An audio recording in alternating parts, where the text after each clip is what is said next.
Super-Dimensional Wizard Chapter 3275 to Chapter 3320. Generally speaking, Little Red's understanding of smells was somewhat mystical.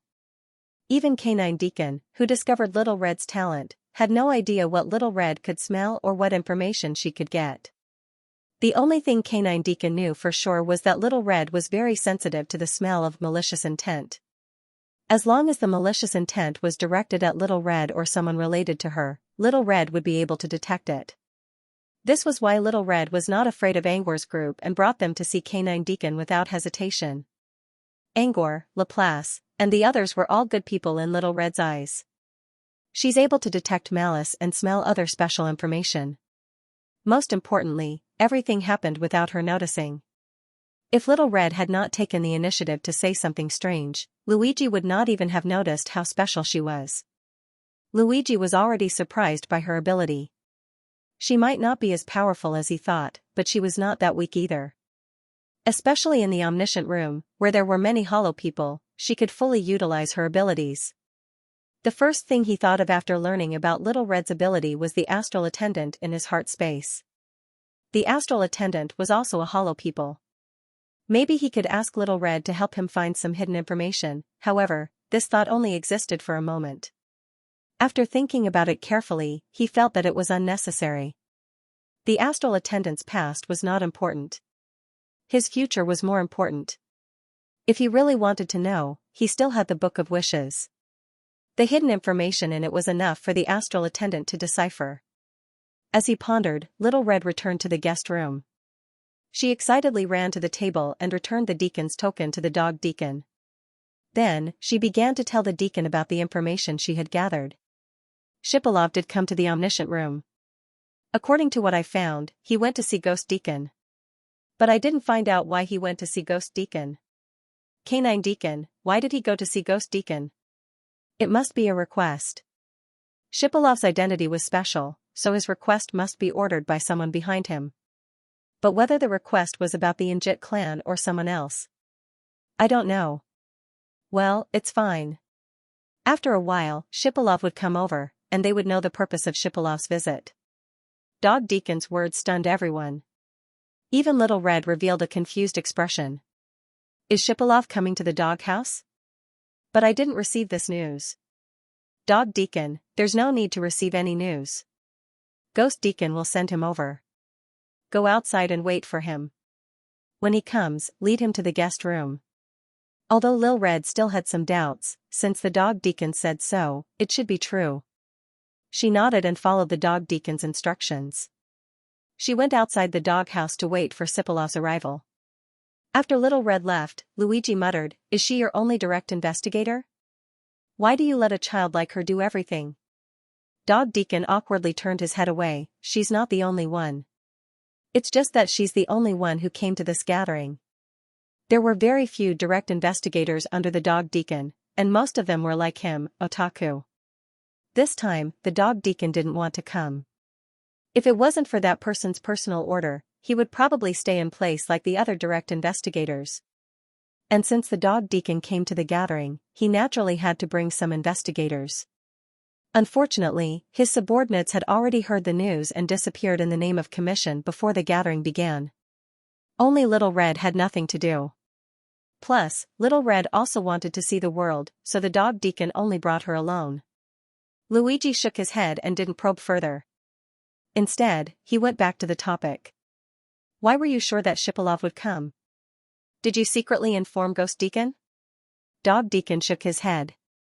No. However, although I didn't directly inform Ghost Deacon, it wasn't too far off. Dog Deacon didn't hide anything and told the reason. Ghost Deacon was the strongest in the House of Everything in terms of intelligence gathering. It could even be said that the entire intelligence investigation system of the House of Everything was led by Ghost Deacon and built by himself. It was also because of the intelligence system in Ghost Deacon. Deacons were closely related, so when Little Red took Dog Deacon's token to search for Shipilov, Ghost Deacon definitely noticed it at the first moment. Although Ghost Deacon didn't know why Dog Deacon wanted to search for Shipilov, from this behavior, it could be seen that Dog Deacon was curious about Shipilov. Through the tacit understanding of many years of cooperation, Ghost Deacon would definitely let Shipolov come to the doghouse after confirming Dog Deacon's interest in Shipolov.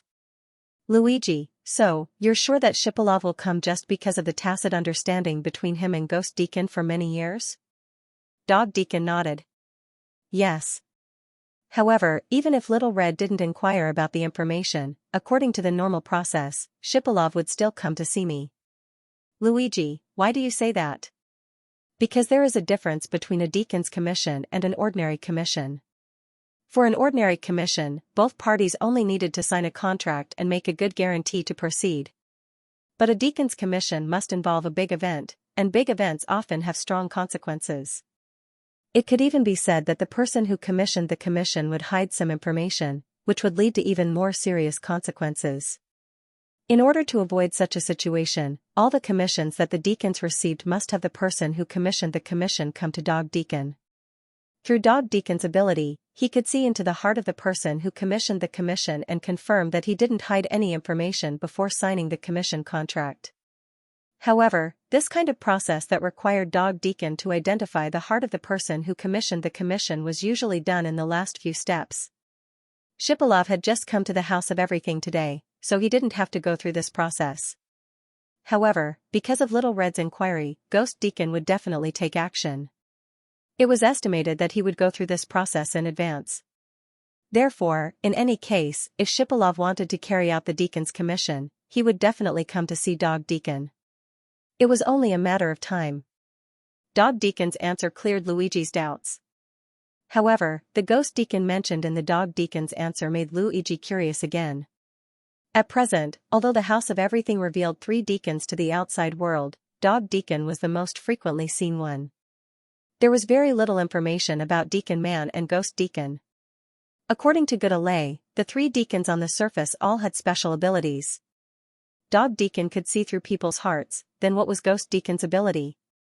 What was Deacon Man's ability? Dog Deacon thought about Luigi's question and didn't refuse. In any case, Shipolov hadn't come yet, so there was no harm in chatting. However, matters regarding the other deacons were actually secrets of the House of Everything. I can tell you, but I can't say it directly. In other words, Dog Deacon would use other tactful ways to express himself. At the same time, Dog Deacon would clearly say, even if you guessed it, it has nothing to do with me. Also, I hope that you don't spread this matter. Luigi patted his chest and promised without hesitation. No matter what, Dog Deacon could be considered Laplace's subordinate. Luigi would definitely not cheat Dog Deacon if he cheated others. Dog Deacon pondered for a moment and began to think about the words to use. After a while, Dog Deacon seemed to have thought of something and looked back at Laplace. I wonder if Sir still remembers the lonely wind moth. Laplace nodded. I remember, this is the story I told you. Back when Dog Deacon was being studied by Laplace, in his spare time, Laplace would occasionally tell Dog Deacon some stories about the general plane. These stories were all seen by Laplace through the reflection of the empty mirror ocean. Although they were said to be stories, they were actually real. Among them, there was a story called The Lonely Wind Moth. Wind moth was a strange creature that was made up of wind and clouds. However, Laplace didn't know whether it was an elemental creature or not. This was because elemental creatures had all kinds of strange shapes, but wind moths only had one shape, insect. Wind moths lived in a gaseous plane, and there was almost only one race of wind moths here. Although he couldn't see the intelligence of wind moths from the reflection of the empty mirror ocean, he could tell from the details that wind moths lived in groups. It lived together all year round, forming a unique social civilization. However, Laplace once discovered that there were actually some special cases among wind moths. They were born in groups, but in the end, they chose to leave alone. This situation was very special. At first, Laplace thought that wind moths were similar to penguins. When a group of penguins migrated, the large group would move in the same direction. However, there would occasionally be 1 or 2 penguins with a rebellious bone. They wouldn't move with the large group, but would leave their group and go to the distant mountains alone. Penguins that lost their group would eventually die in a short period of time without any accidents. Even if someone took the initiative to interfere and correct the penguin's path, they would still change direction and take the initiative to go to their deaths. At first, Laplace thought that wind moths were the same as penguins and had a situation like the call of the mountains. They responded to a distant call and took the initiative to leave, dying a heroic death. But later, Laplace discovered that she was wrong. Those wind moths that left alone didn't die. They lived alone, wandering outside the group of wind moths. After a period of research, Laplace finally confirmed an answer. These lonely wind moths didn't know the existence of groups at all. In their world, there was only themselves. This wasn't to describe selfishness, but an objective fact. Wind moths didn't have eyes like normal creatures, and they didn't have energy vision to investigate their surroundings. This was because the world wind moths lived in was gaseous, and there was no need to investigate the outside world. The reason why wind moths gathered together was that they had a common sound frequency. They relied on the common sound frequency to sense other companions around them. No matter how far away they were, as long as the sound frequency was the same, they could call their companions to their side. This was the reason why wind moths gathered. And those lonely wind moths didn't really want to be alone, but they had a completely different sound frequency from other wind moths. The wavelength was different, and they couldn't sense the existence of other wind moths at all. In their world, there was only themselves, and there were no other wind moths at all. They didn't yearn for the mountains, but the mountains themselves. This was the story of the lonely wind moths. Although everyone understood the meaning of the story, they didn't understand why Dog Deacon was telling this story at this time. Luigi asked, "Is this story related to Ghost Deacon?" Dog Deacon nodded slightly. It's related to the core. In a sense, Ghost Deacon's birth was actually somewhat similar to the lonely wind moths. Dog Deacon didn't continue.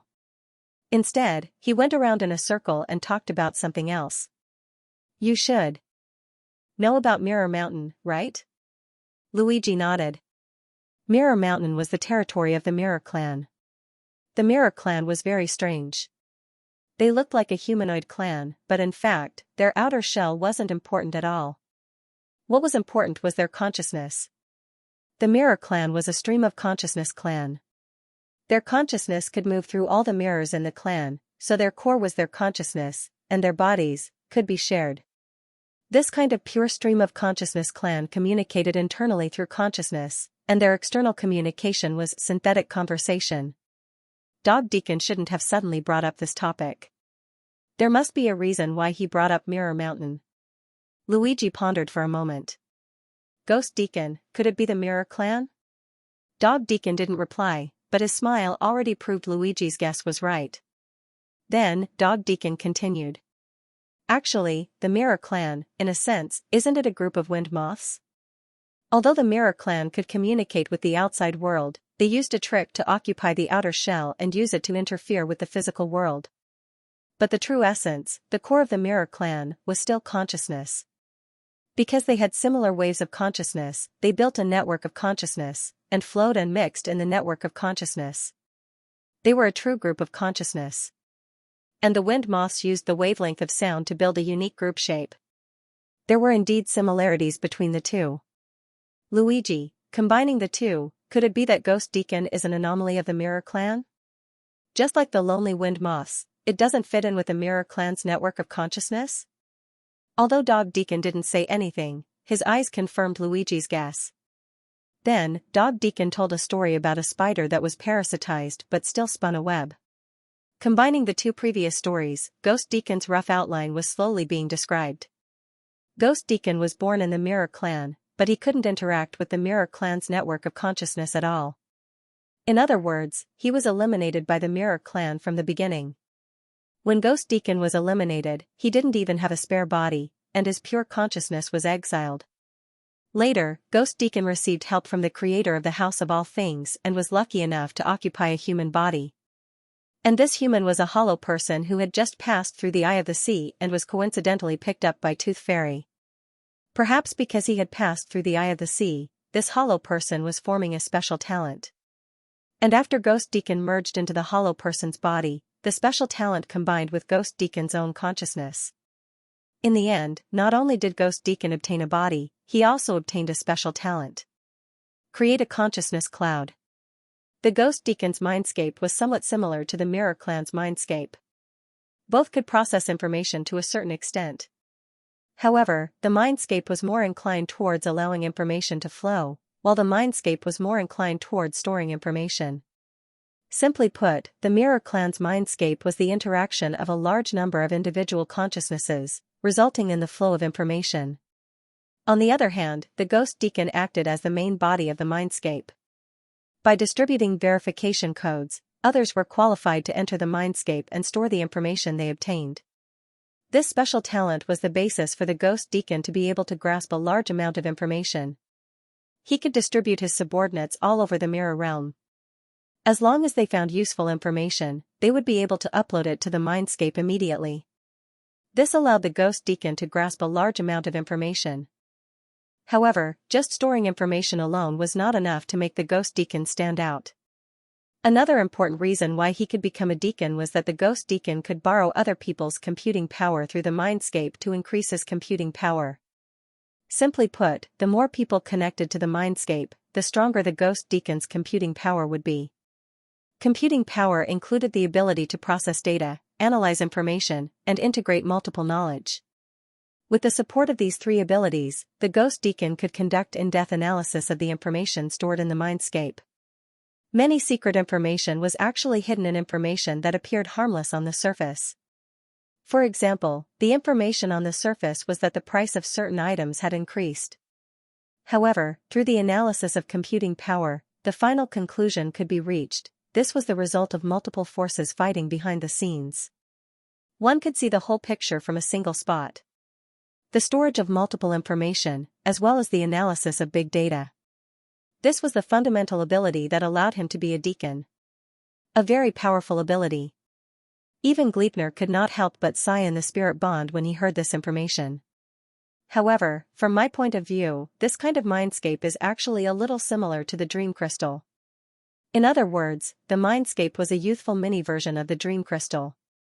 They would be able to log into the same mindscape from a place that was far away and process the information.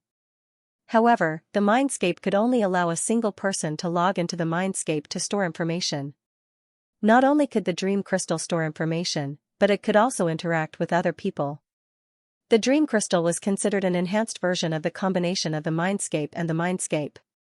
If Ghost Deacon could issue a large number of verification qualifications, and the speed at which he stored information was faster, he could even play a role similar to the login device when the Woe puppet descended.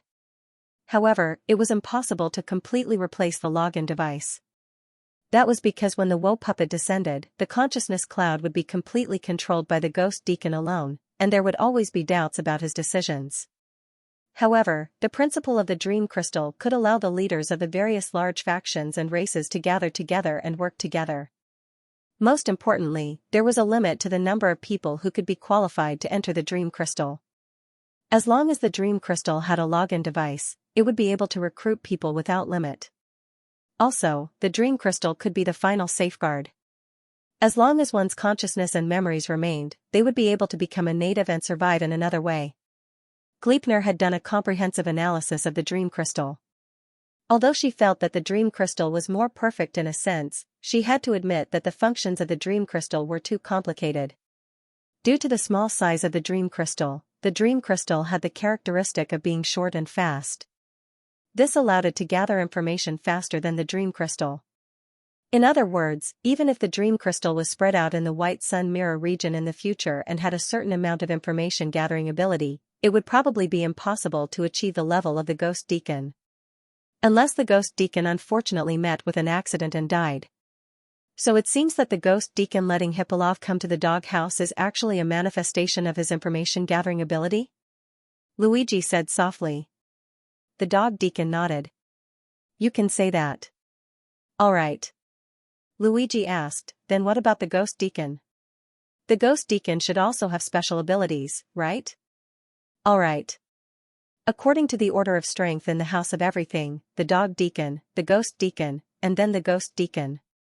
Among them, the Dog Deacon had the highest exposure, but his strength was the weakest. As for the Ghost Deacon, he had the lowest exposure, but his strength was the strongest among the three.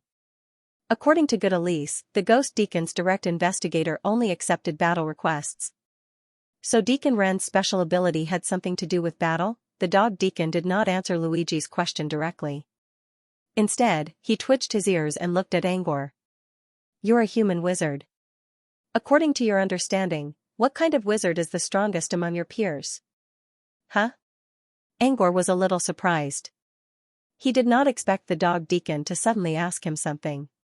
Could it be that Deacon Ren was a human sorcerer? Bloodline wizards are known to be the strongest wizards at the same level, and they're known to be the strongest wizards at the same level. Okay. The dog Deacon nodded and looked away without saying anything else. Seeing the dog Deacon remain silent for a long time, Luigi did not understand what it meant at first. It was only when the dog Deacon spread out its paws in a very human-like manner that Luigi reacted. That's it? Okay. Dog Deacon nodded. No. Okay. Luigi was confused. Deacon Ren is a bloodline wizard? Then what about his ability? I don't think a bloodline wizard is anything special. Dog Deacon. The dog Deacon rolled his eyes and looked away lazily. That's all I know. Deacon Ren isn't in the Omniscient House most of the time, and I don't leave the Omniscient House all the time. I've never seen Deacon Ren's ability. Or rather, Ghost Deacon was the only one among the 6 deacons who knew about Deacon Ren's ability. After all, Ghost Deacon often cleaned up Deacon Ren's messes for him, so he should know about Deacon Ren's ability by now. The other deacons, like me, don't know much about Deacon Ren. Dog Deacon. Seeing Luigi's doubtful look, the dog Deacon considered and said, I once heard a rumor that Deacon Ren's bloodline was very strong. Dog Deacon. In other words, Deacon Ren's special ability might be related to his bloodline. However, this was only Dog Deacon's guess. He did not know the exact details yet. Seeing that the dog Deacon had nothing else to say, Luigi had no choice but to change the topic from the human deacon to something else. For example, apart from dog, ghost, and man, there were 3 other deacons who never showed their names to the outside world. Dog Deacon, I don't know much about the other 3 deacons either. I'm not trying to hide it. It's just that they don't belong to the same realm as us. By not belonging to the same realm, it meant that the other 3 deacons were not in the Daylight Mirror region. These 3 hidden deacons were called Deacon Goose, Deacon Man, and Deacon Blood. Deacon Goose's whereabouts were unknown. It seemed that he was carrying out a mission in another world. Deacon Man and Deacon Blood were in charge of the Gloom Mirror region. In other words, they were always stationed in the Ghost region corresponding to the Daylight Mirror region. It was precisely because these 3 deacons had never returned to the White Sun Mirror region that their names were unknown to outsiders. It was not that the Omniscient House was trying to hide it. It was just a matter of circumstances. Luigi did not ask anything else. Angor, on the other hand, asked a question out of curiosity: why is the Omniscient House called Klaus? Also, the dog Deacon mentioned that Ghost Deacon was saved by the creator of the Omniscient House. Who was that creator? The dog Deacon only gave one answer: Klaus is the creator of the Omniscient House. However, the dog Deacon wasn't willing to divulge any specific information about Klaus. Even when Laplace asked, the dog Deacon only shook his head. From Luigi's insinuations, it was clear that the dog Deacon did not want to talk about Klaus because of the contract. Normally speaking, the dog Deacon had signed a contract with the other deacons, which forbade him from revealing too much information about the other deacons. However, the contract was relatively weak, and there were still some loopholes in it. The dog Deacon could still tell Angor and the others about the other deacons in a roundabout way. However, the dog Deacon did not dare to talk about Klaus, the creator of the Omniscient House, because the contract he signed with Klaus was of a very high level. It was difficult to find any loopholes in the contract. Besides, the dog Deacon could not afford to go against the contract. Therefore, even when Laplace asked, the dog Deacon still refused. The only thing Laplace could tell Angor about Klaus was whether Klaus was in the Omniscient House. The answer was, no. Not only was Klaus not in the Omniscient House, but he was also probably not in the Mirror Domain at all, just like Deacon Goose. However, the dog Deacon could not tell Angor where Klaus was. He didn't want to force the dog to break the contract just to satisfy his curiosity. He didn't want to force the dog to break the contract just to learn more about Klaus. They continued to chat for a while. They talked about the structure of the omniscient house, as well as the reason why the dog deacon came here.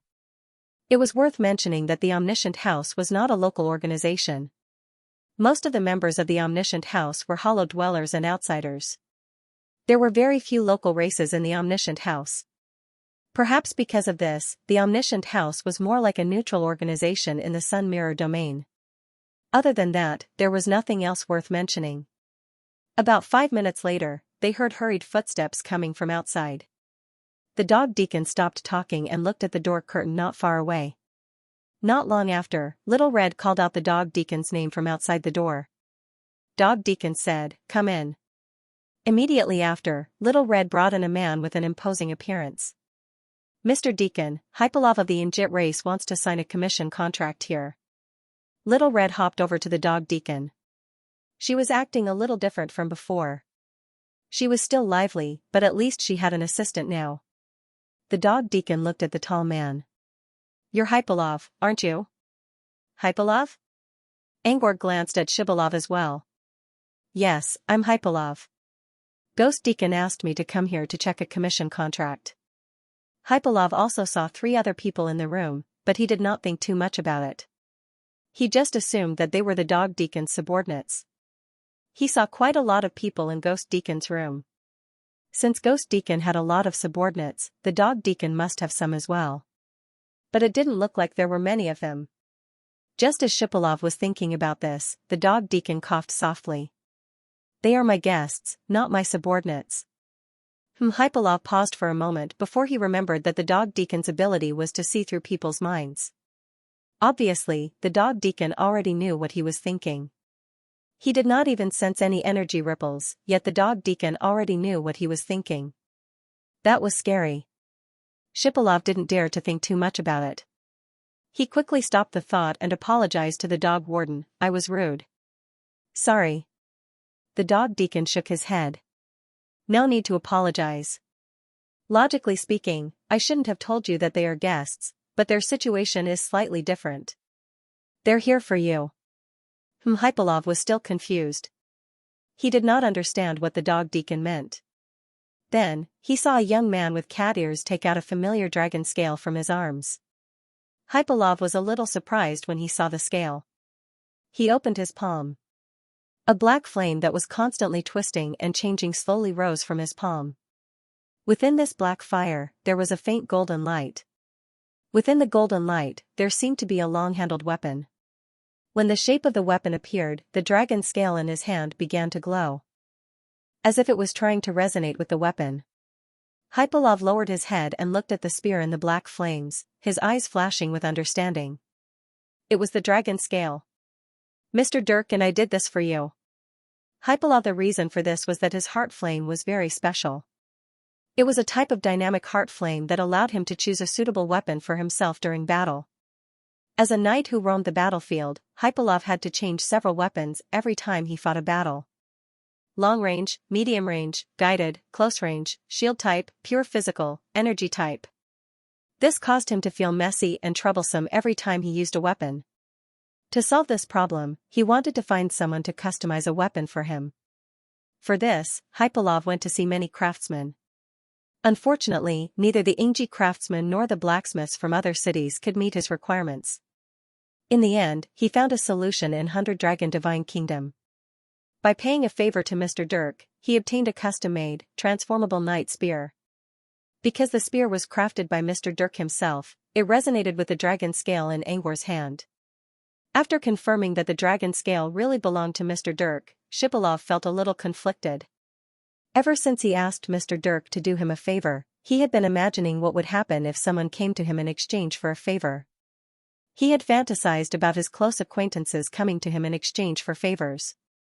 He had also thought about how he would deal with his enemies who had obtained the dragon scales. He had even thought about how he would deal with the dragon scales if other races who had nothing to do with him had obtained them. As far as he was concerned, the first 2 possibilities were the most likely, while the last one was the least likely. He once asked someone who wanted to do him a favor. Mr. Dirk had to be satisfied first. Mr. Dirk was an important figure in the 100 Dragon Divine Kingdom, and the favor he asked for wasn't something anyone could afford. So, Shipilov believed that an unknown race wouldn't be willing to pay such a high price for a nobody like him. Most likely, it was a friend or an enemy who knew his background and wanted something from him. Shipilov believed this was the right idea. He heard that many people went to the 100-dragon divine kingdom to ask for his favor, and all of them were his acquaintances. But even if they were acquaintances, regardless of whether they were friends or enemies, in the end they didn't get any favors, because they couldn't afford the price that Lord Da had set. Shipilov thought that he would have to wait until he became a real big shot without relying on anyone. Only then would someone be willing to pay such a high price for his favor. But he didn't expect that someone would ask for the dragon scale so soon. More importantly, the person who asked for the dragon scale was a stranger he thought had the least chance of meeting. "How should I address you, sir?" Shipilov's mind was in a mess, but he still maintained a calm and respectful expression. He had signed a contract that stated that whoever held the dragon scale would treat it like Mr. Dirk. Even if it was a newborn child, he still had to respect it. However, while he was asking respectfully, Shipilov was also thinking about a lot of questions. Was this person a complete stranger? Or did he have something to do with someone he knew? Was this person after him? Or the faction behind him? Shipilov already practiced these questions in his mind, but he still needed to be careful when it came to reality. Other than that, there was one more thing he needed to know. Did the enemy find me through the dog deacon? If this matter was related to the dog deacon, he felt that the other party might be asking for something big. After all, he had paid a high price in exchange for a favor from Lord Da, and had even sent the dog deacon to look for him. Didn't this mean that the other party had a big goal in mind, and even a little urgent? Meanwhile, Angor was also observing Shipilov's reaction. Shipilov was very similar to the Indus in his impression. He was wearing a black military uniform that was slightly tight-fitting, which made his figure look rather imposing. Whether it was his clothes, trousers, or boots, they were all plain. The only bright color on his body was the silver ornament and gold belt on his chest, as well as the ice lion pattern on his button. The reason why he had to talk about the animal pattern on the button was because his black eye mask had the same pattern of silver animal patterns. Perhaps, this animal pattern was his family's emblem. Putting aside his appearance, his face was quite handsome. Coupled with his neat black hair, his temperament was outstanding. It was no wonder that Xianxia was so in love with Shipilov. With such an appearance, even in the human world, he would attract countless young girls. Of course, they didn't know that Shipilov's eyes were completely blank under his eye mask. Angor would always start with the eyes when observing a person. After all, eyes were the labels of a person's mind. But Shipilov didn't have eyes. Or rather, his eyes were the black flames floating around him. Angor couldn't see through Shipilov's mind through the flames. He couldn't tell them what he thought of Shipilov yet. But judging from his behavior, Angor could tell that Shipilov was a very thoughtful person. Angor. Angor repeated the name. "You can call me Angor." Angor. Shipilov's mind went blank. This was the first time he heard this name. Perhaps, he really was a complete stranger? "Mr. Angor, did you wait for me here?" Shipilov used a polite form of address, but he was clearly trying to test Angor. Angor knew what he was trying to do, but he didn't mind. If he put himself in Angor's shoes, if a stranger suddenly showed up with a favor and asked him to do this or that, Angor would also try to test the stranger. "Sort of. My friend is an old acquaintance of Canine Deacon. I sensed your presence through the dragon scale, so I asked Canine Deacon to help me find you." Angor didn't hide anything and told Shipilov the truth. Shipilov mumbled, "So Ghost Deacon didn't ask me to come here as a formality?" Cough. Canine Deacon cleared his throat. "No. Formality is real." Cough. Formality is real? So, was it a coincidence that these two things happened together? Shipilov didn't think it was a coincidence. But as far as he knew, anyone who asked a deacon for help in Omnipotent House would have to come to Canine Deacon to sign a contract. Fine. Let's just consider it a coincidence. Don't just stand there. Sit down. Canine Deacon asked Shipilov to take a seat. Shipilov nodded and sat down at the end of the seat, which was diagonally opposite to Angor. Canine Deacon looked at Shipilov. "Do you want to talk first, or should I sign the contract with Shipilov first?" Sure. Angor didn't mind. Shipilov considered for a moment. Will I offend Mr. Deacon if I talk to Mr. Angor first? Canine Deacon waved his paw. Don't mind me. I'm just a middleman. Okay. Luigi complained in a low voice. You're a middleman dog. Canine Deacon, Shipilov also noticed Luigi and Laplace's presence. However, he didn't know them, so he ignored them for now. But since Luigi dared to joke about Canine Deacon, Angor must be telling the truth when he said Canine Deacon was an old acquaintance of his. I'll talk to Mr. Angor first then, said Shipilov. Okay. As a matter of fact, Shipilov wanted to talk to Canine Deacon first. However, according to the contract, meeting Dragon Scale was the same as meeting Mr. Deacon. He couldn't just treat Angor as a stranger. He had to consider Angor as Mr. Deacon. Canine Deacon, Mr. Deacon. Angor could postpone his request, while Mr. Deacon needed to talk to Mr. Deacon. He didn't really have a choice. Sure. All right. Shipilov continued, do you need to talk in private? No. Angor shook his head. No need. They're my friends. They were there when I asked for a favor from 100 Dragon Divine Kingdom. All right. They already knew what Angor wanted to do, so there was no need to avoid him. Hearing this answer, Shipilov relaxed a little. Angor was willing to talk about his request openly without even bothering to hide it from Canine Deacon. This meant Angor's request was more honorable than just seeking personal gain. Shipilov relaxed a little, but he was still cautious about Angor's request. Mr. Angor, when I asked for Mr. Deacon's favor, I asked for 2 things, Angor nodded. I know. I'll keep them. Yes. First, if the request was related to Shipilov, as long as it was not a life or death situation, he could agree to it. Second, if it was related to Shipilov's family, he could not make a decision. He needed to let his family have a look first. In other words, Shipilov wasn't afraid of death, but he wouldn't do something that would cost him his life. Also, Shipilov's favor could only be done on his own behalf. He couldn't make decisions for others, even if they were his family. Angor didn't think these 2 requests were too much. Since you already know, I won't say anything more. Seeing Angor's affirmative answer, Shipilov relaxed a little. He was afraid that Angor would ask for more than what he wanted. Since Angor didn't want to do that, maybe Angor's request really was honorable. Angor said, I did ask for a favor from you. You might have already noticed that I'm a wizard. Actually, other than being a sorcerer, I'm also an alchemist. It didn't take long for Shipilov to finish listening to Angor's request. Shipilov's expression stiffened a little. He had imagined all kinds of requests Angor could ask for, but he didn't expect Angor to ask for heart fire. This was honorable, but it was too honorable. I can't help you with this. I am just an insignificant knight. I might have some influence in the army, but Heartfire Palace and the army are 2 completely different systems. Heartfire Palace enjoyed a very high status in the Ingji clan. It could even be called a sacred place. The Ingji clan was famous for their battles and militarized management. Because of this, the Ingji clan's military system was very strict. Not even a grain of sand could be tolerated.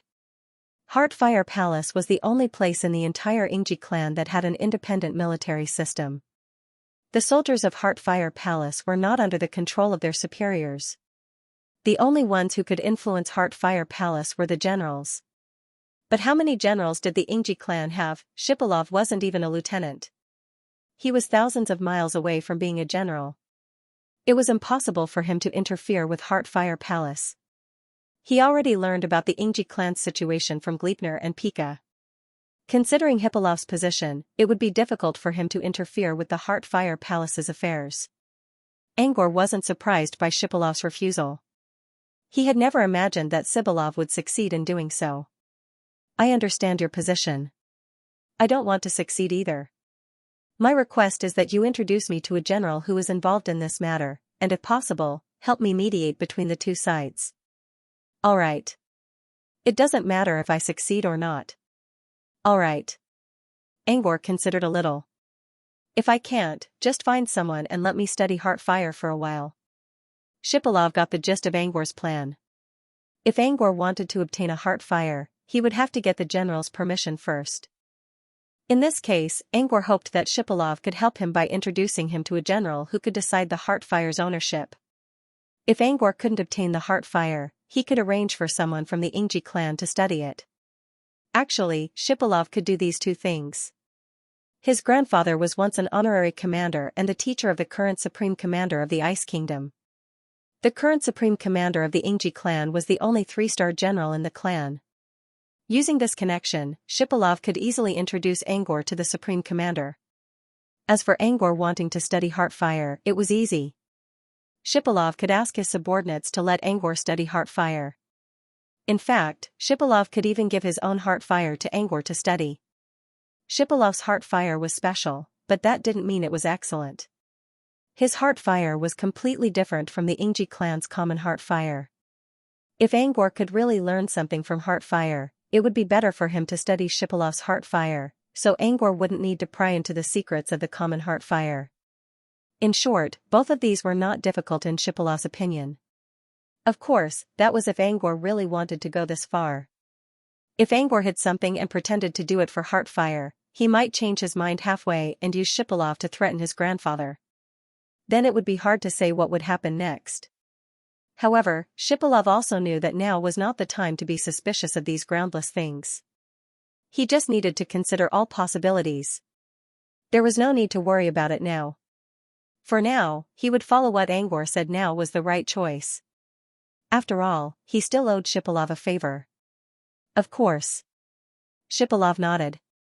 If you agree, I can contact General Oleg later. All right. Seeing Angor's confusion, Shipilov added, General Oleg is a 1-star general of the Ice Kingdom. He's also the leader of the Ingji clan in this meeting. Currently, Oleg is the only one in Crystal City who has the right to prevent outsiders from entering the Heartfire Palace. Of course. Angor didn't refuse. Of course. All right. He paused and asked, shall we sign the contract now? All right. Shipilov hesitated. Let's wait until you meet General Oleg. If General Oleg doesn't agree, I can help you contact someone else. All right. Signing the contract now was the best option. If Oleg didn't agree, it wasn't Shipilov's fault. He just needed to find a Ingji clan member and let Angor study heart fire for a while. However, Shipilov had his own pride too. The weapon Mr. Dirk crafted for him helped him become a famous knight who could sweep through thousands of enemies on the battlefield. In terms of benefits, what he did and the price he paid was not even 1,000th of what Mr. Dirk did. There was no such thing as a favor. Even if Shipilov took advantage of Angor, he didn't want to accept it. Besides, Shipilov had a lot on his mind. Angor didn't look like an idiot.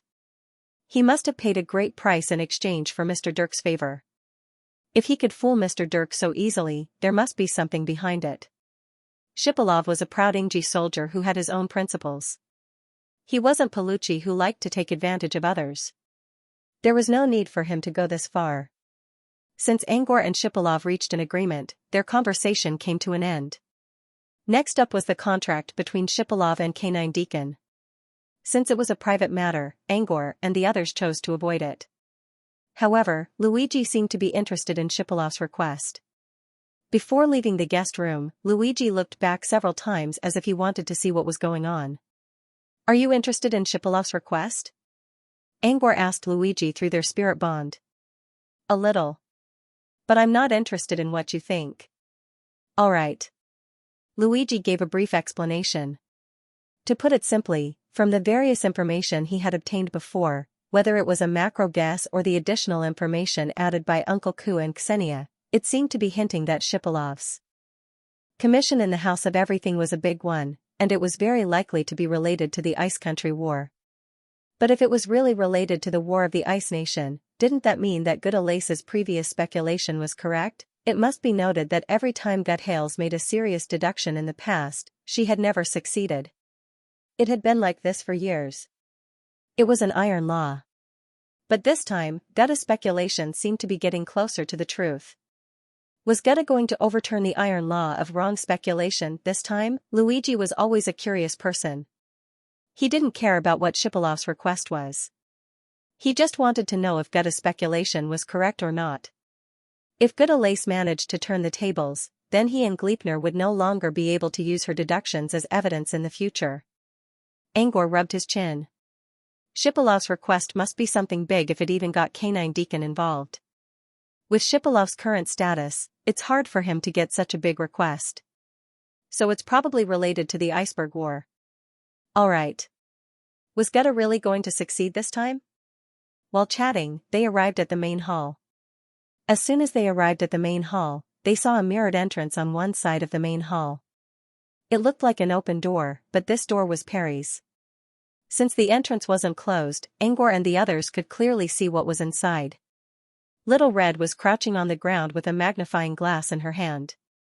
She was examining the corpse of an unknown creature. This corpse should be the hollow corpse that Little Red received from the 5-star commission mission, right? Angor spoke in a soft voice. Laplace, who was walking next to him, glanced at it and nodded slightly. It's a hollow corpse, and a broken one at that. Although she did not directly sense the condition of the corpse, she had seen too many hollow corpses. Just from the characteristics of the corpse's cross-section, she could infer that its fragmentation must be related to the erosion of the empty mirror sea. Laplace was even able to deduce its origin from some details. The corpse is incomplete, but it's most likely a beast. The force of the scouring was extremely strong, and there were even traces of the whirlpool. It might have been swept into the empty mirror whirlpool when it came out of the eye of the sea. Empty mirror vortex was a natural phenomenon in the empty mirror sea, and it was not rare. Because of this, it was very difficult to reverse engineer the whirlpool from a corpse. However, this broken corpse was different. The whirlpool he had experienced could be deduced. This was because only the ancient tooth fairy could retrieve a hollow corpse. Although this corpse was in the House of Myriad, it must have been obtained from the ancient tooth fairy. Laplace was familiar with the fishing area where the ancient tooth fairy frequented. The ancient tooth fairy cherished its life very much, so it would not voluntarily go to an area where there was a high probability of getting a whirlpool. Therefore, a whirlpool must have caught the ancient tooth fairy off guard. In fact, there were only 2 vortexes that suddenly appeared in the ancient tooth immortals fishing area and lasted for less than half a year. Of the 2 empty mirror vortexes, one was related to the wildland world, while the other was related to the haunt world. Therefore, the origin of this broken corpse could be determined. It's not a monster from the wildland world. A monster is a psychic beast from the haunt world. Laplace came up with her own conclusion. When she said this, Little Red just happened to walk out of the mirror space. Little Red had been inside the mirror all this time, but she did not close the door, so she could hear what was going on outside. She also listened to Laplace's analysis from by Xianxia. Big Sister Hair is amazing. Everything is correct. I smelled its scent just now. It is indeed a psychic beast that has lost its way. Little Red's eyes flashed with surprise and admiration. She had relied on her own ability to discover this information, but this silver-haired big sister with different pupils only used a few speculations to deduce the answer. She was much more amazing than her.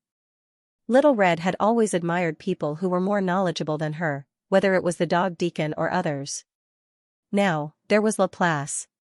Little Red ran to Laplace happily, wanting to ask Laplace about some of the questions that he had deduced earlier. However, Laplace had no intention of teaching her. It was not that she was unwilling to teach, but she could see through the broken corpse's background. She was just speaking from experience. This kind of experience was hard to understand without experiencing it personally in the empty mirror sea. It would be a waste of time to teach her. Little Red was a bit disappointed, but she did not pester him too much. Instead, she told him about the message from the dog deacon. Although the dog deacon was still discussing the contract with Shipolov, it did not stop him from secretly communicating with Little Red through the token. Big Brother Doggy said that he'll finish the process soon. The contract will be signed in a few minutes. Little Red, so, let me take care of the important guest first. No need for that. Angor waved a hand. It's about time. The display outside is about to begin. We'll go check it out first. Little Red frowny face, do we have to go outside? You can watch it from here. Angor was a bit surprised. Angor was a little surprised. You can watch from here? Little Red nodded. Following her explanation, Angor finally understood the reason. The display platforms this time were huge. There were a total of 44 ordinary platforms and one main platform. It would be difficult to see everything on the platforms even if they were to watch it live. To make it easier for other races to view the platforms, the crystallized eye race activated the mirror projection function of the platforms. From the 5000th level to the 5200th level, all races on these levels could use the mirror projection function. As for the so-called mirror projection, Lil Red also demonstrated it. She did an experiment using the mirror that hid the hollow corpse. When she closed the door, the mirror became transparent and showed a mercury-like luster. Little Red put her hand on the mirror and closed her eyes to communicate with the mirror projection authority of the omniscient house. Once the approval was approved, the authority of the mirror projection was delegated. Ripples began to appear on the surface of the mirror. As the ripples continued to spread, color began to appear on the surface of the mirror. When the ripples disappeared completely, the mirror was fully displayed on the mirror door. Through the door, Angor could clearly see a triangular mountain covered in mist. Angor already saw the outline of the display platforms outside. Without a doubt, this was one of them. Little Red pointed at the top of the triangular mountain and zoomed in. Soon, the main platform at the top of the mountain appeared in the mirror.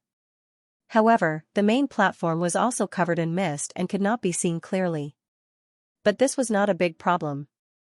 Angor estimated that the mist would disperse when the display officially began in about 5 minutes. Little Red showed Angor the mirror projection again. As long as he reached out his hand and touched a blank spot on the mirror, his view would be pulled back to the distance. After that, he could continue to choose other display platforms to watch. Also, if he or she felt that the content of the display platform was not interesting, he or she could switch to another one at any time. Also, the same display platform could be adjusted to different viewing angles and distances. He or she could adjust the viewing angle to the most comfortable one. In other words, the Crystal Eye race had put in a lot of effort to improve the viewing experience of other races. That was what Lil Red had said. But as far as Angor was concerned, the giant city spirit of the Crystal Eye race might have helped a lot with the mirror projection. However, with the Crystal Eye race's current technology, they probably could not do something so detailed, nor would they consider viewing experience. Most likely, Paluxiu was the one who helped to improve these details. It was not difficult to confirm this assumption. According to Sage Pika, Paluxiu and the Crystal Eye race were working together, and the Crystal Eye race provided most of the technology they used was interaction technology. Interaction, which meant communication and interaction. For example, product updates in the display booklet, real-time chat, temporary announcements, and so on were all examples of interaction technology. So, according to this principle, Angor only needed to ask if the mirror projection could interact with other races to confirm whether it was Paluxiu's function. Interact? Little Red did not know if the mirror had such a function, but she had Canine Deacon behind her. Through the token, Little Red quickly received the information from Canine Deacon. It really does. Little Red nodded and told Angor what Canine Deacon said. The leaders of each race had the right to request a conversation with the display platform in real time. In other words, when the exhibitor stepped onto the stage, if the content of the display attracted certain tribes, they could communicate with the exhibitor on the stage in real time through the projection of the leaders of the tribes. Of course, the prerequisite was that the person on the display had to agree to communicate with the race leader. If the person on the display did not allow the race leader to communicate with the race leader could not do anything about it. As long as they were on the stage, the exhibitor had the greatest authority. Apart from communicating with the person on the display platform in real time, the Crystal Eye race also mentioned that the popularity of the display platform can be ranked by the number of viewers. There were 45 display platforms in total, and each one had its own ranking. The more viewers a particular display platform had, the more popular it would be, and the higher the ranking would be. Through the popularity ranking, viewers could more or less determine which booth's display content was more attractive. Of course, the ranking was only a reference. It would change dynamically as the person on the display left the stage. A popular display platform could become deserted in the next second due to a different person. Angor was now certain that Paluxiu was the one who created the mirror projection function. Only someone like Paluxiu, who was full of ideas, could come up with such an advanced concept of popularity ranking. When Angor heard about the popularity ranking, he also wanted to copy it. No, he wanted to use it as a reference. What if he used it on Wasteland Traveler's newspaper, or on the forum's trending posts? While Angor was lost in his thoughts, Little Red continued, the person in charge of the House of Everything this time is Ghost Deacon. But Ghost can exchange authority with Doggy Brother at any time. In other words, as long as the Dog Deacon wanted to obtain the right to interact, he could exchange it with the Ghost Deacon at any time. At this point, Lil Red looked at everyone with sparkling eyes. Do you want to watch the demonstration here? Doggy Brother said he knows about the displays of all races. In other words, while they were watching the display, they could get more detailed information from the Canine Deacon. Angor did not respond right away. Instead, he discussed it with Laplace and Luigi through the spirit bond. In the end, they agreed to stay here and watch the display without going back to the hut. They could still use Good Alace's authority to interact with the people on the display platforms when they returned to the Holy Eye clan's base. However, Good Alace's information was much weaker than the House of Everything. Staying at the House of Everything and getting information from the House of Everything for free was a privilege that everyone would envy. Angor told Little Red about his decision, and Little Red immediately began to prepare for the display. What was preparation? According to Little Red, of course, he would have to prepare a comfortable sofa, delicious food, and treasured wine. The first two were for Little Red herself. As for the wine, it was for Dog Deacon. He looked around the doghouse and saw that it was empty. There was nothing inside. Although he didn't care about it personally, since Little Red wanted a comfortable viewing environment, he could also help. Under Little Red's surprised gaze, Angor used an illusion spell to create several comfortable furniture decorations. In the blink of an eye, the doghouse was stuffed full. Angor had some shortcomings when it came to urban planning, but he was quite good at interior design. After all, he had seen all kinds of interior decorations in different styles and civilizations. His design was similar to Grey's Barbie's restaurant, which had a bit of a fairy tale feel to it. There were colorful and soft pillows everywhere, rows of fairy tale style dolls and soldiers, and even a comfortable pool of colorful balls. Angor chose this style according to Little Red's age. Judging from Little Red's sparkling eyes, her small movements of wanting to touch but not wanting to break something, and her emotional feedback under super perception, Angor could tell that she could not resist this fairy tale-like style. Cat. Big Brother Kitty is a good guy. Little Red's eyes shined brightly. She was so excited that she could not even speak properly. She spread her arms and hugged the nearest white kitty-shaped cushion. She buried her head on the fluffy cushion and rubbed it back and forth to express her joy. Little Red was happy for a while. It was not until 2 minutes later that she slowly recovered from her excitement. She stood up in embarrassment. Thank you, Big Brother Kitty. Angor smiled gently. You're welcome. Little Red sneaked a glance at Angor to make sure he was not laughing at her. She then walked out of the cushion and said, I'll go prepare some food and Big Brother Doggy's wine. Okay. Although Little Red walked out of the pillow, she was still hugging a mini fox pillow. From her eyes, it was obvious that she loved the pillow. Little Red hugged the little fox and skipped to a nearby hall. From there, she took out a lot of what she called delicacies, colorful lollipops. She placed dozens of lollipops of different sizes on the soft, cloud-shaped table. They looked like a rainbow whose origin was unknown. Little Red also picked out 3 of the best lollipops and handed them to Angor and the others. Angor wanted to refuse, but when he saw Little Red's hopeful eyes, he accepted them. Luigi and Laplace hesitated for a moment before accepting the lollipops as well. Little Red was so happy that her eyes turned into crescents. According to the book, this was probably the joy of sharing. Next, Little Red busied herself with preparing the wine for Canine Deacon and setting up a large mirror for the fairy tale style house. She could use the mirror she used to hide the dead body, but it was too narrow and square. Since everyone was going to stay here to watch the show, the bigger the mirror, the better the view. While Little Red was busy preparing, Angor and Laplace sat down on the sofa without hesitation.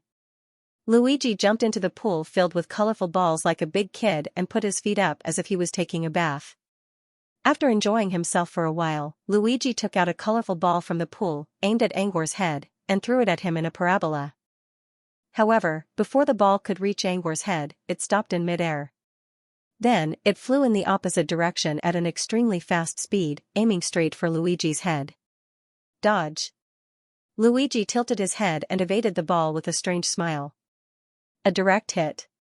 While Luigi was feeling proud of himself, he did not notice that the colored ball had made a sudden turn behind him and hit the back of his head hard.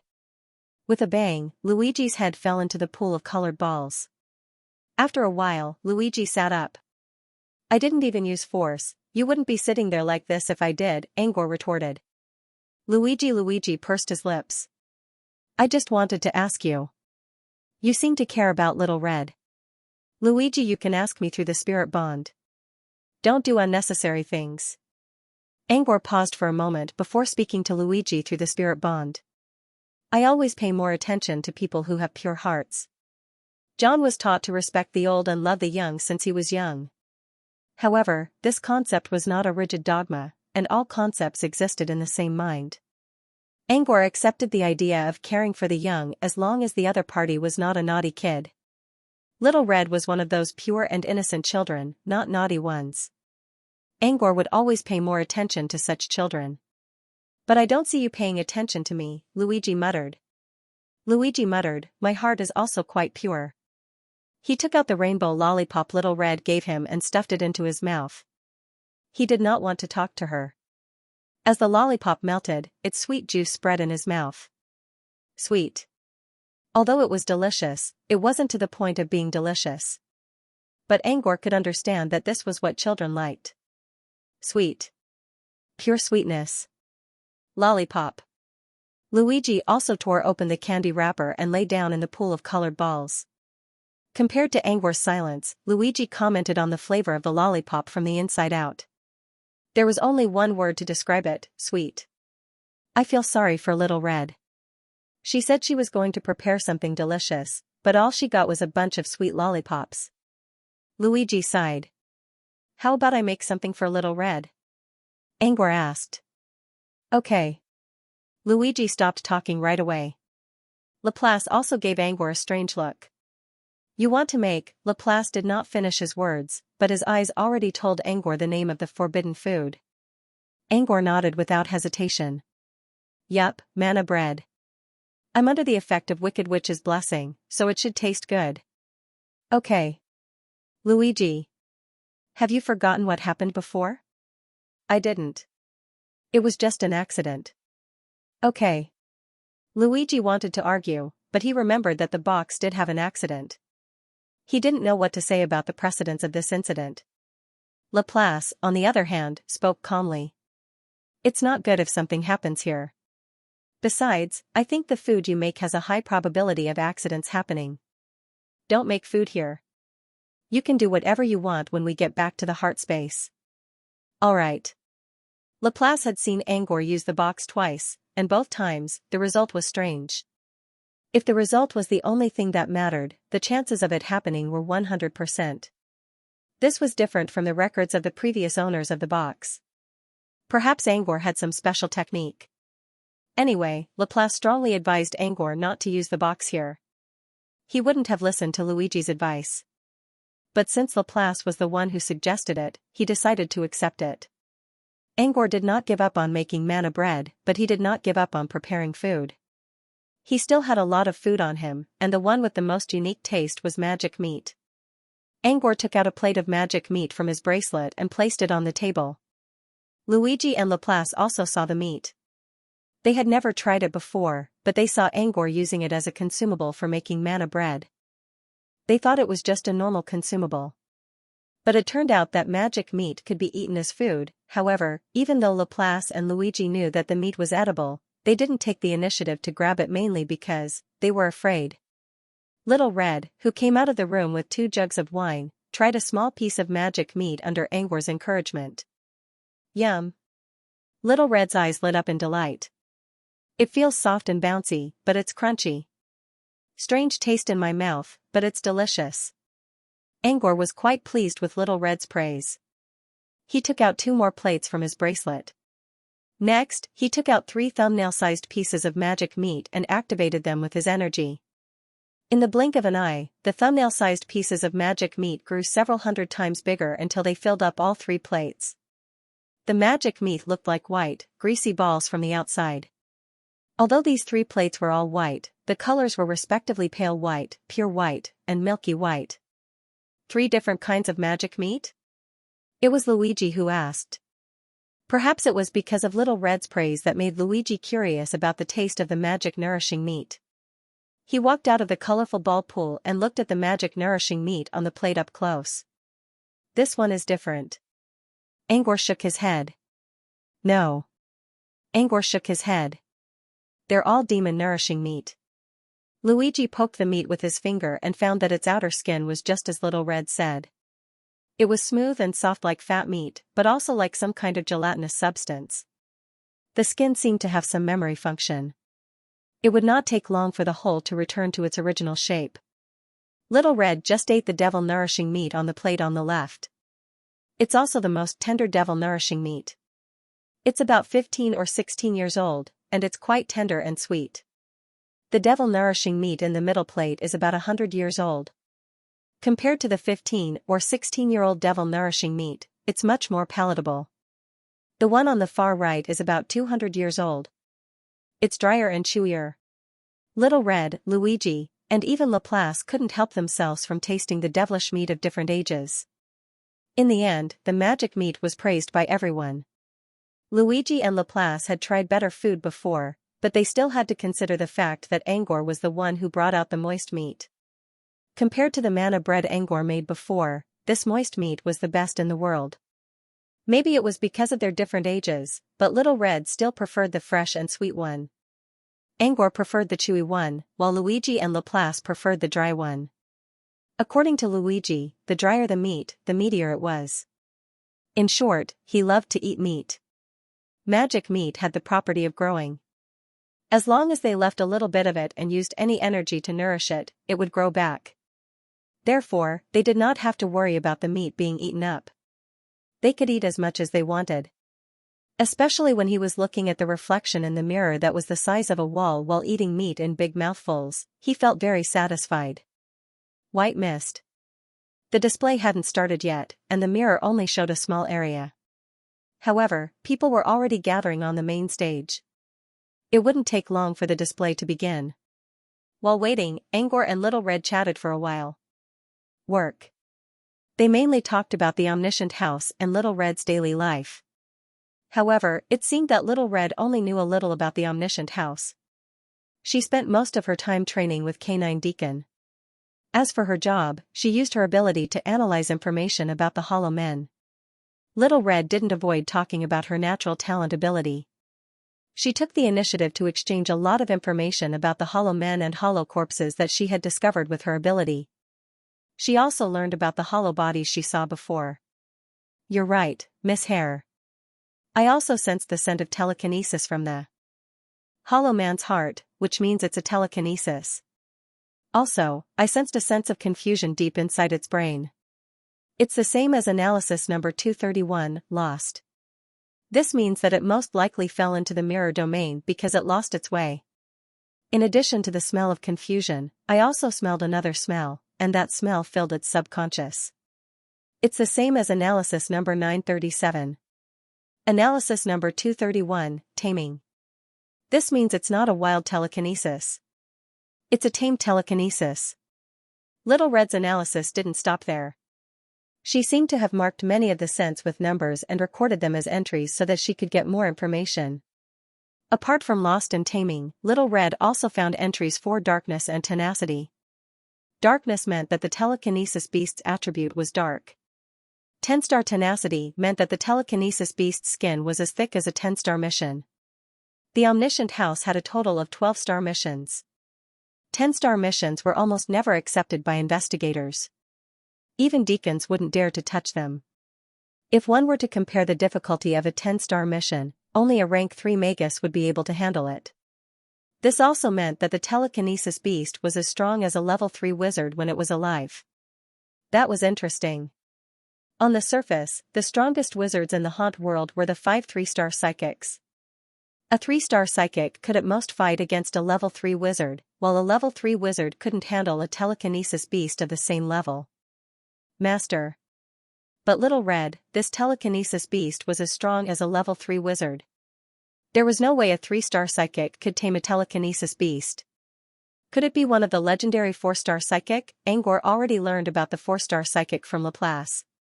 However, that psychic existed thousands of years ago. There was no news about such a psychic in the last 100 years. But now, someone who could tame a 3-star telekinesis beast showed up. According to the rules, there was a high probability that only 4-star psychic masters could tame 3-star psychic beasts. Did that mean that 4-star psychic masters existed in recent years as well? If so, it would be bad news for the Southern Wizarding region. The Southern Wizarding region and the Haunt world had always been in conflict. A 4-star psychic could easily destroy the Southern Wizarding region's frontline. They might even invade the Southern Wizarding region. Of course, Angor might be overthinking it. But it wasn't impossible. He thought it was necessary to give his fellow wizards a little warning. How should he do that? Angor already had an idea. First, he would tell Mr. Rain what he learned. Then, he would write it down in Supplement 3 of the Wasteland Traveler's Intelligence section. When the tea party started, the news would spread. Of course, he didn't care if other people believed him or not. He had to admit that Little Red's talent was more useful than he thought. The analysis of a hollow corpse provided him with a possible hidden information. Even though the information could not be verified yet, it was not a big deal. In a world where supernaturals showed up, it was easier to prove the truth than to prove that there was no such thing. Next, Little Red explained why she smelled cake on Angor's body. The answer was similar to what they expected. She did smell it from the illusionary cat ears. However, if she smelled it directly from Angor's body, Little Red could only sense one thing: Angor was a human. This was in line with Canine Deacon's explanation. Little Red's information about living beings with complex minds would be greatly reduced. However, when it came to unprotected beings such as hollow corpses or hollow people, Little Red could smell a lot more information. Time passed quickly as they asked questions and answered questions. Not long after, the image reflected in the huge wall mirror facing the sofa finally fluctuated. The clouds that shrouded the display stage began to slowly fade until they completely disappeared.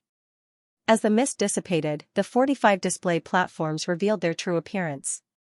However, apart from the main podium at the top, there was no one on the other podiums. Because of this, they locked the image onto the main display platform. As they zoomed in, the figure on the podium became clearer. It was a Mirror Sea scholar wearing a black robe and a white-fanged hat. He floated in the air with a morning glory in one hand and a card in the other. Angor was familiar with this outfit. He saw something similar on the podium at Paluxiu's station. If Angor was not mistaken, this Mirror Sea scholar should be the host of the podium. The morning glory in his hand was not a real flower. It was a special item that could amplify one's voice. It was Paluxiu's invention. Normally, the host of a gathering of multiple races would come from the host of the event. Usually, Paluxiu should be the host of this gathering. But this time, the host was Mirror Sea scholar, which was quite rare. However, if one thought about it seriously, it was not impossible to understand. This gathering was supported by Paluxiu and organized by the Ai clan. However, it was organized by Tooth Immortal Ruins. In other words, Scholar Jinghai was one of the organizers. Out of the 3 organizers, Paluchi, the Crystal Eye race, and the Mirror Sea scholars, Paluchi's reputation was the worst. The Crystal Eye race was relatively independent. Their reputation was neither good nor bad. Without a doubt, the Mirror Sea scholars were the most trusted by the various races. Therefore, Scholar Jinghai being the host was a choice that everyone was satisfied with. Although the host had already appeared on the screen, he did not say a word. He just kept bobbing up and down, his eyes constantly glancing at the other side of the stage. At first, Angor thought Scholar Jinghai was looking at someone in the backstage. However, when Little Red moved the mirror to the other side, Angor realized that Scholar Jinghai was looking at a pillar. To be precise, it was a glass cylinder marked with a scale. From the image, one could clearly see that there seemed to be some kind of glowing liquid inside the pillar. It was slowly floating up. Soon, the glowing liquid reached the bottom of the pillar.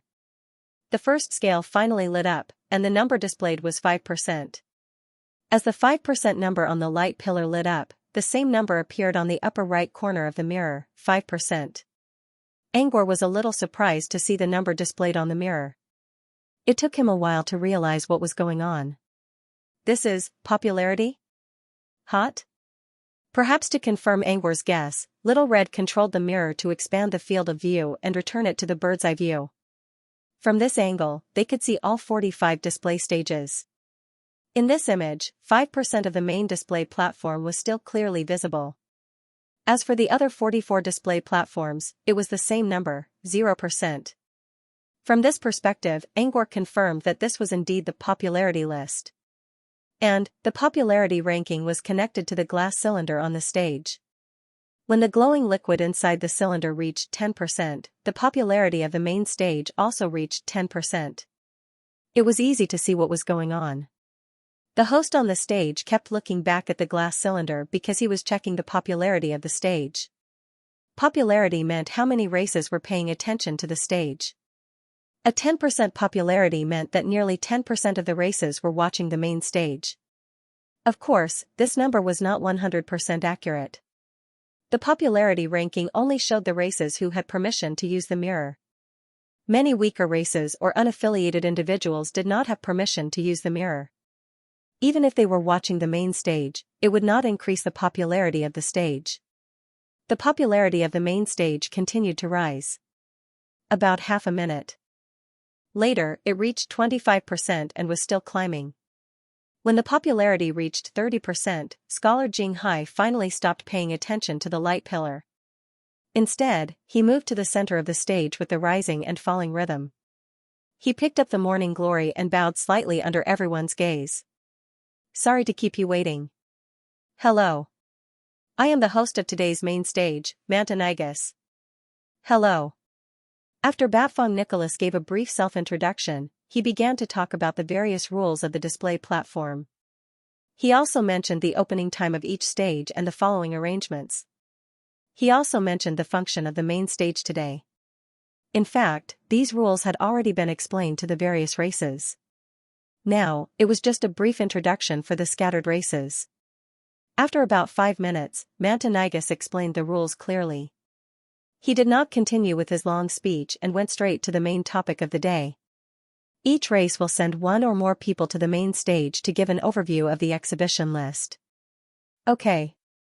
Although the corresponding exhibition items could be seen on the display page, having the seller give an oral introduction was definitely more attractive than having cold words and pictures. Of course, this introduction was just an overview. The real exhibition items would have to wait until the substage. Although it was just an overview, it was better to have the opportunity to do so. At the very least, it could give the audience a general impression and increase the popularity of the substage. The first to appear is Madame Mayleaf. Following Mantanigus's introduction, the first person to appear on the stage appeared in front of everyone. It was a woman wearing a rose vine dress. Her skin was green, and both of her ears looked like giant leaves. When the leaves flapped, they could carry her into the air. It was worth mentioning that the rose vine dress she was wearing was not an outer garment. Instead, it extended directly from her skin. From her appearance, she seemed to be a monster plant. This was the first time Angor saw a monster plant in the mirror domain. He was about to ask Luigi about her race when Laplace spoke up. Is that a harpy? Huh? Angor was surprised. A harpy? A harpy from Gossan Mirror region? It was also at this moment that Manatee Nicholas excitedly gave a simple introduction to the newcomer. Madame Mayleaf is a guest who has come from afar. She comes from the distant Gossan Mirror region, one of the 2 supreme races in the Gossan Mirror region, the Harpies. As far as I know, her arrival this time will bring the blessing of the forest to all races in the White Sun Mirror region. Mantanigus boasted. Angor could see the excitement in his eyes. Following Mantanigus's excited speech, the popularity of the mirror began to rise rapidly. In just a few seconds, it reached 40% and was still climbing. The popularity of the mirror showed how much the races were curious about the harpies. However, compared to the excitement outside, the people in the dog hut were calm. Angor and the others knew the truth. The harpies' arrival was not a blessing. In a way, the harpies were invaders. However, it was still too early to talk about invaders. They were more concerned about the fact that the harpies were arranged to be the first to appear. Usually, the first to appear would be a supporter of the gathering. In other words, Palucci would be the first to appear. There was no doubt about it. There was a reason to change the host. However, it was an exception to change the host's position. This was because the first to appear in a gathering held a special meaning. Luigi continued, normally, there will be a mirror domain race as a supporter in each gathering. This mirror domain race will be the first to appear on the stage and actively discuss their research on convergent energy. The research on convergent energy here did not require any payment or exchange. It was made public in the name of the supporter. It was a free benefit for the races who participated in the gathering. Because of this, the first race was fixed from the very beginning. It had to be Palucci. Although Palucci's research on convergent energy was more toward foreign objects. For most of the mirror domain races, they preferred to obtain power that came from themselves instead of relying on foreign objects. However, it would be a waste not to accept free convergent energy research. This was the first in line to give out free benefits, but now it had changed. This was strange. Was Madame Mayleaf going to speak on behalf of the harpies about their research on convergent energy? Under everyone's gaze, Madame Mayleaf began her speech. However, Luigi frowned as soon as Madame Mayleaf began to talk. Madame Mayleaf did not talk about any research theories at all. She directly recommended the special plants brought by the harpies, purification flower and life feather. Moreover, her condescending tone seemed to be pitying all living beings. Disgust flashed in Luigi's eyes. Not to mention her inexplicably arrogant attitude, she doesn't have any convergent energy research. She's purely here to sell seeds. How can she be worthy of being the first to appear? When Luigi's voice fell, a reply came from the cubicle. I don't know if she's worthy of being the first to appear. However, the one who spoke was the dog deacon. He led Shipilov out from the cubicle at the side. But now, we can confirm that the sudden postponement of the exhibition must have something to do with the Hansen and the Songster clan. Mr. Dog Deacon. When Little Red saw the dog deacon, she subconsciously wanted to call him Doggy Brother, but when she saw that Shipilov was still following behind the dog deacon, she swallowed the greeting that she had already blurted out. Dog Deacon glared at Little Red, raised his tail high, and walked into the fairy tale-like setting with his short legs. Although he signed the contract with Shipilov in the cubicle, as the owner of the dog house, he knew everything that happened outside. Therefore, when he saw the fairy tale-like setting, he was not surprised. He was even happy that he got such a comfortable environment for free. Dog Deacon carefully chose a cushion in the shape of a dog's paw and nestled on it comfortably. After finding a comfortable angle, it waved its claws and called out to the dazed Shipilov, "The exhibition has already started. It doesn't matter where we go. Why don't you join us?" Hesitation appeared on Shipilov's face. It's okay to watch it together, but... Shipilov secretly glanced at the dog deacon, wanting to say something. Dog Deacon seemed to see through his thoughts and said lazily, "Our contract has been signed. I won't use my ability to read your mind again. Reading minds also consumes energy. I just want to drink to replenish my energy. I don't want to care about your thoughts. Besides, there's nothing to read in your mind." Shipilov was embarrassed. He was indeed worried that Dog Deacon would continue to read his mind if he stayed here. Just now in the cubicle, he was almost depressed by Dog Deacon's mind reading. He heard that Dog Deacon could read people's minds. Many big shots didn't dare to meet Dog Deacon. Even General Oleg told him not to meet Dog Deacon when he knew that he was coming to the House of All Things. However, at that time, Shipilov didn't care about these small things at all. He thought that he came here openly. Even if his mind was read, he didn't feel guilty. But when he faced the Dog Deacon alone, he understood why even General Oleg was so secretive about the Dog Deacon. Because Dog Deacon's mind-reading ability was completely unreasonable. There were many things that the Dog Deacon had already understood in his heart just by thinking about them. In fact, there were some things that even he himself didn't understand, but the dog deacon was one step ahead of him and spoke out his complicated thoughts. It was so terrifying that it made him tremble. Because of this, when the dog deacon wanted to keep him, he immediately thought of its terrifying mind-reading ability. After pondering for a while, Shipilov nodded. Then I'll have to trouble you. Shipilov didn't want to go back so soon. He guessed that Xianxia was probably waiting outside. Compared to the headache of facing Xianxia, he would rather stay here. Although he was quite afraid of the dog deacon already said that it couldn't read minds, so he reluctantly believed its words. But then again, when he entered the doghouse, there was nothing here. How did it become a children's room in the blink of an eye? Shipilov was curious, but he didn't ask. Instead, he sat down on a cloud cushion with his legs crossed. Angor nodded at Shipilov, who nodded back. Shipilov already felt that dog deacon valued these friends a lot, so it wouldn't read their minds for no reason. It would be safer for him to stay close to Angor. Dog deacon didn't care about Shipilov's thoughts at all. It continued, as far as I know, the first person on the main stage has always been Palucci. At least, nothing was changed until half an hour ago. But now, Palucci has been replaced by a Yusin. No doubt, this is a recent change. Luigi added, Meatball is right. Udali said the same thing. Previously, we were guessing that the delay of 20 minutes was due to the relationship between Yuri and the singer. Now, it seems that our guess was correct. Meatball? Shipilov caught a strange noun. He turned around and looked at everyone. No one was surprised by this name. Did I hear it wrong? Shipilov thought. He thought to himself. At the same time, on the main stage, Madame Mayleaf began to talk about the characteristics of the flower she brought. Originally, these detailed characteristics should have been left to be discussed on the display platform. But since the organizer already made an exception for Madame Mayleaf, it was reasonable to make a new one. Everyone knew what was going on, but they didn't comment. Only Little Red was confused. Why did the immortals allow her to keep talking? She already took up a lot of time. In the past, people would hope that Madame Mayleaf would talk more because it meant that they could learn more about aggregation energy for free. But Madame Mayleaf wasn't talking about aggregation energy research. She was just promoting her own product. Why did she keep talking for so long?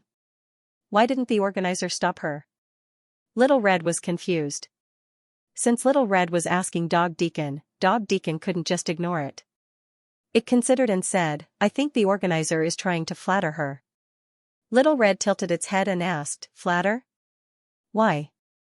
Dog Deacon remained silent for a moment and spoke in a soft voice, maybe it's because she's been living in peace for too long. Too long? Little Red still didn't understand.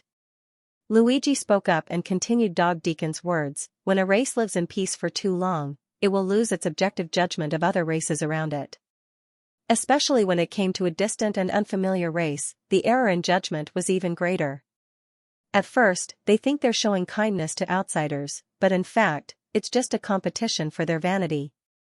When vanity spreads and affects others, it will change. If it goes in a good direction, it's tolerance, if it goes in a bad direction, it's flattery.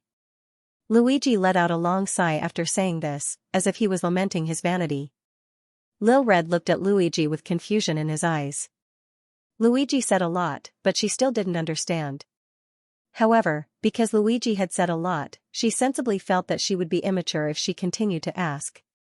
So, Little Red stopped asking. The others didn't say anything either. Angor spoke to Luigi through the spirit bond, is this your own opinion?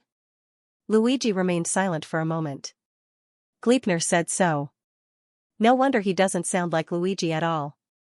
While they were chatting in private, Madame Mayleaf began to draw something on the stage using the feathered seed of life as an example. Pancake.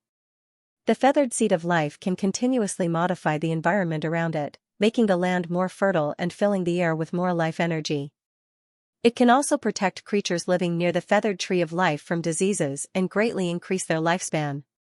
As far as I know, many races in the White Sun Mirror region are stuck at less than 1,000 years old. With the help of the feathered seed of life, it's not impossible for them to reach that level. Angor didn't know how the others reacted to Madame Mayleaf's words, but judging from the popularity displayed on the stage, everyone was excited. The popularity reached 70%. A single feathered seed of life already attracted the attention of 70% of the races. Even the dog deacon lamented, although I'm not too interested in the Yushan clan being the first in line, the life feather seed she displayed is a good thing. Canine Deacon's eyes became watery. If she could live near the feathered tree of life, she might be able to break through the shackles of her lifespan, and he would be able to see her alive. Little Red and Shipolov didn't know what Canine Deacon was thinking, but Angor and the others did. Canine Deacon was probably thinking about its former owner again. If the owner of the feathered seed of life didn't find anything special, it was very likely that the owner was already dead. Good stuff? No, it's just a slow-acting poison. While Canine Deacon and Shipolov looked at each other with envy, Luigi spoke again and shattered their dreams. Both Canine Deacon and Shipolov looked at Luigi. They didn't understand why Luigi said that. Shipolov even took the initiative to ask, why is it a slow-acting poison? Shipolov had seen the information about the feathered seed of life in Oleg's booklet. General Oleg didn't show any intention of buying it, but Shipolov knew Oleg too well. The feathered seed of life was beneficial to the entire race, so General Oleg was definitely tempted to buy it at all costs. Of course, Shipolov supported General Oleg's decision. But first, the feathered seed of life had to be as beautiful as the harpies claimed. Now that Luigi mentioned that the feathered seed of life was a slow-acting poison, Shipolov was curious. Even though he didn't know Luigi personally, he still couldn't help but ask. Luigi shrugged. It's the literal meaning. Don't be fooled by its beautiful appearance. Oftentimes, the more beautiful something was, the more dark it would hide behind it. Luigi didn't say anything at all. Shipolov wanted to ask more questions, but he didn't know what position he should be in, so he looked at Canine Deacon. He really hoped that Canine Deacon could read his mind. If the dog deacon were to ask, perhaps Luigi would tell the truth. Although Canine Deacon didn't notice Shipolov's gaze, he was curious about Luigi's words. You mean the feathered seed of life doesn't have the effects Madame Mayleaf described? Luigi shook his head. No, there's no problem with the feathered seed of life.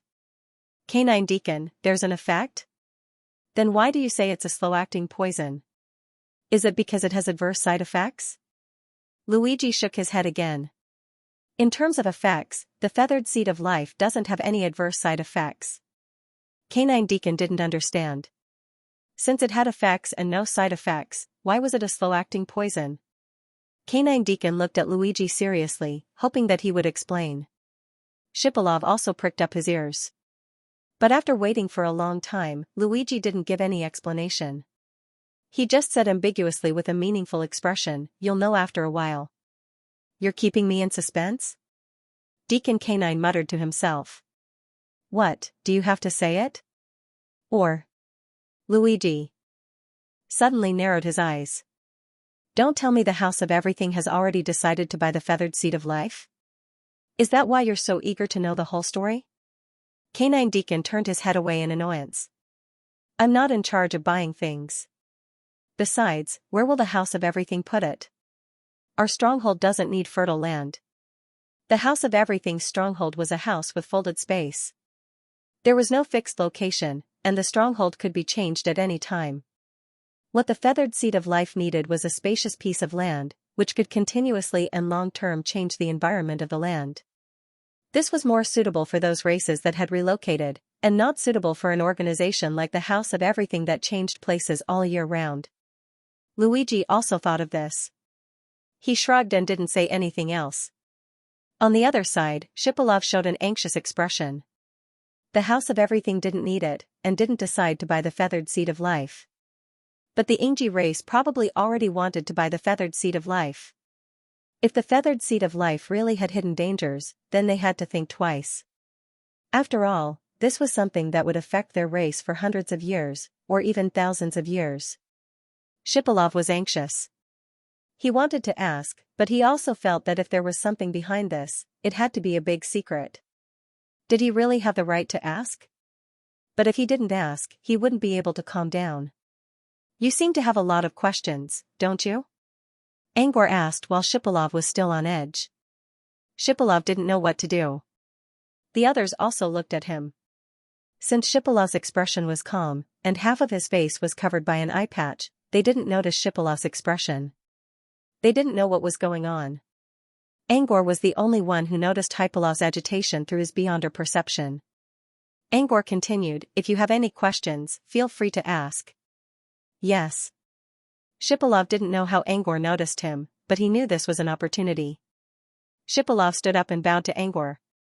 "Mr. Angor, I do have some questions that I'd like to hear from you." "Yes." Angor nodded. "Go ahead." Shipalov sorted out his words. "If the Ingji race wants to buy the feathered seed of life, is it appropriate?" "Yes." He was well aware that if he were to ask the feather seed of life whether or not there were any hidden dangers, as well as what the hidden dangers were, it might be a bit presumptuous. He might as well just ask for the answer. If the answer wasn't good, he would ask General Oleg to let him talk to Angor. Angor also wanted to talk to General Oleg about the Heartfire Palace. Shipalov already expected Angor to say no. After all, Luigi already told him that there was something wrong with the feathered seed of life. But to his surprise, Angor's answer was, "Yes, I can buy it." "Yes. You can buy it?" Shipalov was stunned. After a long while, he said, "But, just now, you clearly..." Shipalov looked at Luigi, then back at Angor with a confused look. Both Canine Deacon and Luigi were looking at Angor curiously. If not for Angor's special status, Canine Deacon would have already read his mind. Luigi wasn't lying when he said the feather seed is a slow-acting poison. But since we already know it's a poison, we just need to find a way to detoxify it. A way to detoxify it? Shipalov hesitated. "Wait," Angor said. Both Shipalov and Canine Deacon were puzzled. "Wait." Literally. When the time is right, the so-called poison will be detoxified. Therefore, this kind of hidden danger that could be exhausted with time was not a big hidden danger. If he wanted to buy it, he could buy it. There was nothing wrong with it. The so-called poison was actually the Yusen clan's desire to invade. If the Yusen clan lost interest in the White Sun Mirror domain, the poison would naturally be detoxified. It was very simple to make the Yusen clan lose interest in the White Sun Mirror domain. Once the Woe puppet emerged from the gloom, the Yusen clan would naturally lose interest in the White Sun Mirror domain. Therefore, time was the best medicine. All they needed to do was wait. Shipalov nodded thoughtfully. He understood the meaning of wait, but he was still confused as to why he had to wait and what the process of waiting was. Still, he didn't ask. He only needed one answer. As for the rest, he would leave it to General Oleg. On the main stage, Madame May finally finished talking about the seeds brought by the Yusen clan. She turned around and left without hesitation. By now, the popularity of the Yusen clan had reached 80%. It wasn't all because of Madame May, but it was enough to show how much the Yusen clan cared about them. Not long after Madame May left, another figure appeared on the stage. The newcomer's appearance was very unique. Angor would describe it as a living statue. The word statue wasn't used to describe his facial features as if they were carved by a knife. Instead, it was used to describe the feeling he gave off. Whether it was his skin or his clothes, they all had the same stiff feeling as a statue. As for the shape of this statue, it was an artist holding a pitch-black flute. After the statue stood still, Manta Nicholas' voice sounded from the side. Following his explanation, everyone understood that the person standing on the stage was called Magic Flute. And his race was, a singer. Very soon, the Magic Flute singer began his speech on the stage. His speech was almost the same as Madame Mayleaf's. He still did not mention the research results of the polymerization energy. He was just talking about the benefits of the chant monument. Luigi listened to Magic Flute's boasting and looked at the rising popularity reflected in the mirror. He could not help but sigh. Paluxiu is really not likable. He did not even give him the second position. Angor nodded in agreement. After all, Paluxiu was one of the organizers. Yet he lost both the first and second positions. Angor suddenly recalled Sage Pika's image. Sage Pika said that he would try his best to help the Dream Mirror get a chance to be on the main stage. But now, it seemed that there was no hope. If they could not even protect their own positions, how were they supposed to protect them? Also, Sage Pika was planning to contact the leaders of other races to discuss how to deal with the wretched puppets. Angor believed that Sage Pika could use his reputation to persuade a few of his old friends, but only a few would actually believe him. It would be difficult to rely on Sage Pika to carry the banner. Still, Angor did not plan to let Sage Pika do it alone. He still needed to find a way to deal with the wretched puppets through Hunter Dragon's divine kingdom. While Angor was thinking, Canine Deacon, who was lying on a claw cushion, spoke to Luigi. We already gave up the first position. Once we get out of here, it doesn't matter whether Paluxia gets the second position or not. Maybe Paluxia will give up the second position on his own accord. Alright. Luigi thought for a moment and said, if you put it that way, it does make sense. But then again, I know Sage Pika. He is not someone who will compromise so easily. Besides, Sage Pika knows something about the Singers and the Yusin clan. Something about the Singers and the Yusin clan? Canine Deacon looked at Luigi in confusion. Shipolov also perked up his ears. However, Luigi did not intend to tell them. You'll know later. There's no point in talking about it now. Anyway, what I'm trying to say is that Sage Pika might be forced to give up the first position, but I don't think it's his style to give up the second position. Maybe there's something else going on? Alright. Canine Deacon gave Luigi a meaningful look but did not say anything. Shipolov, on the other hand, considered for a moment and spoke in a serious tone. My grandfather spoke highly of Sage Pika. He once told a story. Back then, in order to obtain an external order for a new type of weapon from the Ingji tribe, Sage Pika used less than a day to roughly draw the weapon sketch. Then, he brought his team to the Ice Kingdom to meet the commander. Sage Pika doesn't care about his status and identity at all. He's a flexible person. If Sage Pika was wronged because of his position, then maybe he'll get his revenge. Perhaps, as Luigi had said, he would make up for it in other aspects. Actually, Shipolov didn't know if his analysis was right or not.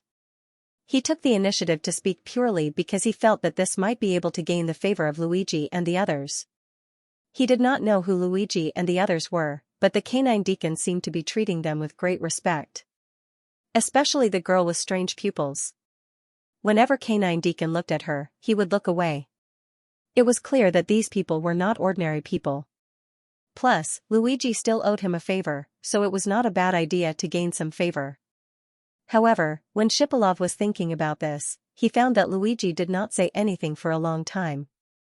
Could it be that his analysis was wrong? While Shipolov was still confused, Luigi finally raised his head and said, I just received a message from Gleipnir. In an hour, there will be about 5 minutes of buffer time before the main showcase is about to be closed.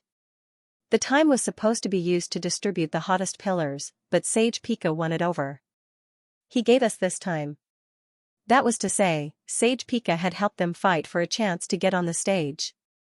Although the time given to them to go on stage was only a short break, and it was right before the main stage was about to close, so the popularity would definitely drop a lot.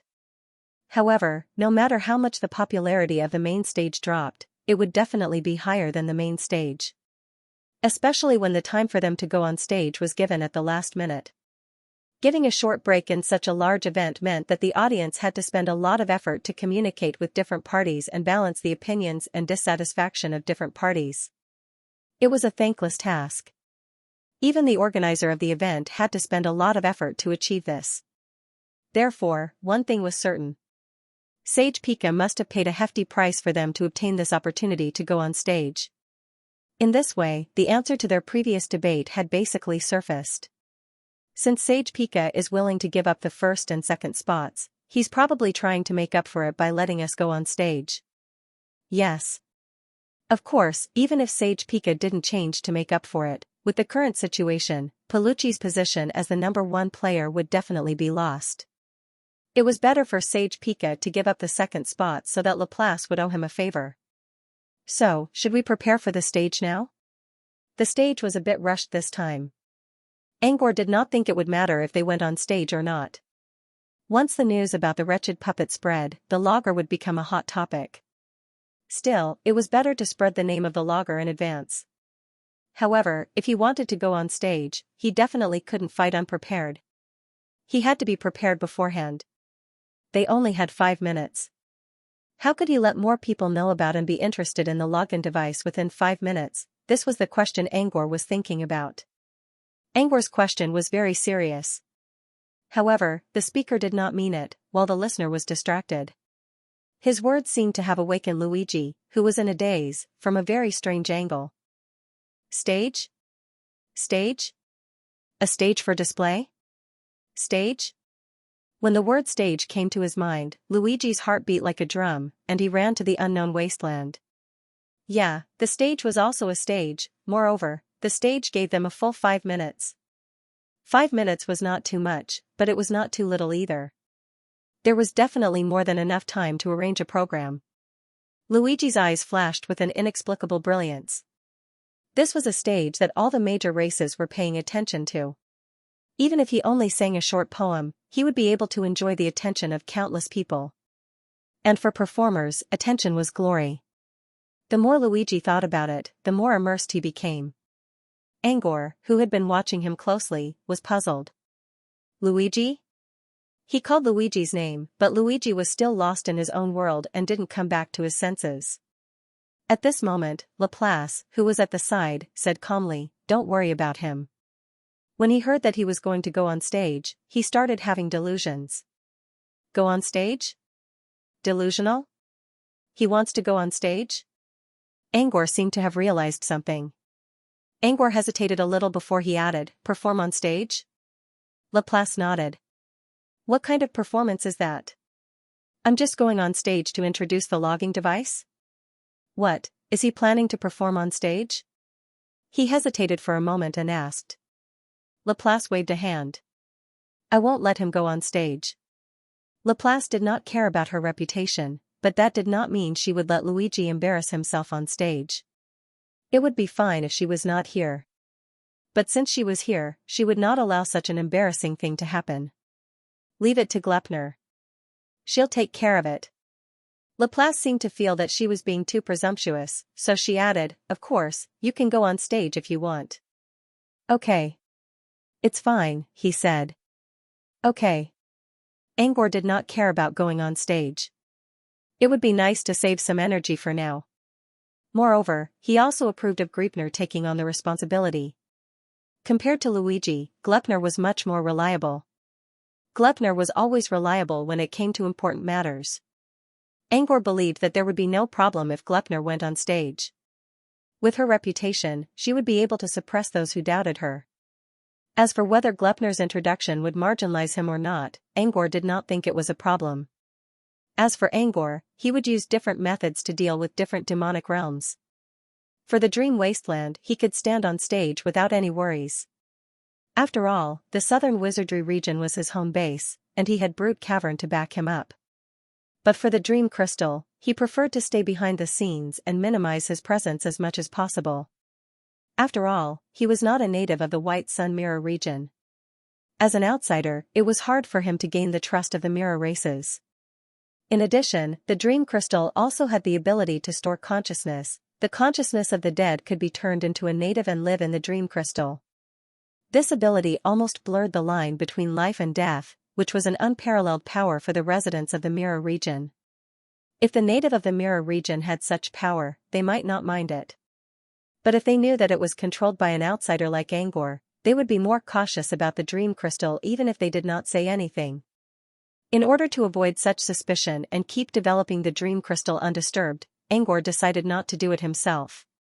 Instead, he asked Laplace to be his spokesperson and stand in the front line. This was Angor's own will, and in a way, it was also a deal between him and the mirror region's consciousness. And it was not just the Dream Wasteland and the Dream Crystal. If he could develop more dream series in the future, he would also make plans according to the conditions of different worlds. When he was strong enough to be recognized by all beings in this world, he would not have to worry about any hidden dangers even if he was completely exposed. Angor discussed with Laplace for a while and decided what to do next. As for whether Luigi's dream would be destroyed, that was not important. On the other side, Canine Deacon, Little Red, and Shipolov also heard the entire conversation. So, you're the Dream Clan? Little Red looked over in surprise. Although she didn't understand the words choose, find a replacement, and go on stage, she caught the keyword Dream Mirror. This Dream Mirror clan was also the topic of heated discussion in Ghost Deacon's office. Angor nodded. Dream Mirror does represent us. You saw it in the booklet? Yes. Angor wanted to correct the term Dream Mirror instead of Dream Mirror clan, but he decided against it. It was just a name. If this name could make the other mirror races more likely to accept them, he did not mind being called Dream Clan. Little Red nodded. When I went to accept a mission, I heard that the latest booklet was delivered to my consciousness cloud, and the Dream Mirror clan was also included. But the information about the Dream Mirror clan was even more vague than the Singer and Yusin clan, which caused a lot of discussion among the investigators. Yes. Little Red did not join the discussion, but she still heard about it along the way. She thought the Dream Mirror clan was from another realm like the Singer and Yusin clan. She did not expect them to be Kitty Cat and Miss Hare. Since Little Red already told him everything, Angor did not hide anything and simply explained the origin of the Dream Mirror. Since the investigators are talking about the Dream Mirror clan, did they talk about our main product? Little Red thought about it.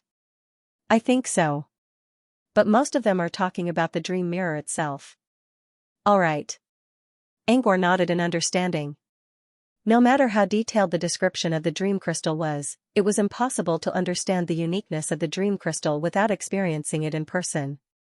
It was normal that the investigators did not pay much attention to the dream mirror. Dog Deacon closed his eyes and used his authority to access Ghost Deacon's information. A moment later, he looked at Angor. The main product of the Dream Mirror clan is a Dream Mirror login? Yes. Angor nodded. According to the introduction, you can use the login device to enter a special Dream Mirror world from any location in the White Sun Mirror domain, the Dream Crystal's Cape. Dog Deacon was confused. What does that mean? Yes. Hypolov did not read the description of the Dream Mirror before, but he also perked up his ears in curiosity. Angor chuckled. You'll know the details when Gleipnir goes on stage later. Alright. Dog Deacon nodded and did not ask any more questions. Gleipnir would go on stage in an hour anyway. They would know when they saw it with their own eyes. Dog Deacon did not say anything, but Hypolov was still puzzled. Regardless of whether it was the Dream Mirror clan or the login device from before, he was completely confused. However, what puzzled him the most was why the famous astrologer, Gleipnir, would appear in the conversation. Also, it seemed that Luigi received Gleipnir's message. But his flame of heart did not detect any signal. How did Luigi get Gleipnir's information? For some reason, Shipolov was very concerned about this. Not only because of Gleipnir's reputation, but also because of another important reason. This kind of real-time communication reminded Hypolov of his grandfather's disciple, who was also the only 3-star general of the Ice Kingdom, Vladimir. Lord Vladimir was also able to communicate with the fire of decay at the front line of the battlefield in real time without being aware of it. According to Shipolov's understanding, the reason why Sir Vladimir was able to communicate with the fire of decay in real time was because the fire of decay was Sir Vladimir's body. Similarly, if Luigi and Gleipnir were each other's real bodies, the real-time communication could be explained. However, there was a new problem in this. Time incarnations weren't considered a secret in the mirror domain. Even Shipolov had a way to condense a time incarnation. However, most of the time incarnations condensed by the creatures in the mirror domain were only pitch-black mirror shadows. It was very difficult to create a true appearance and unique personality. As for real-time communication, it was even more impossible. Mirror shadows had no intelligence. Real bodies like Vladimir and the fire of decay were extremely rare, and only the most powerful existences could possess them. As for Luigi and Gleipnir, there was no doubt that they had very strong personalities and were extremely intelligent. They were definitely not mirror images. If they were real-time bodies, then their real bodies must be as powerful as Vladimir. However, Hypolov could sense that Luigi's strength was very strong, but not at the top. Gleipnir's reputation was well known, and her strength was not a secret.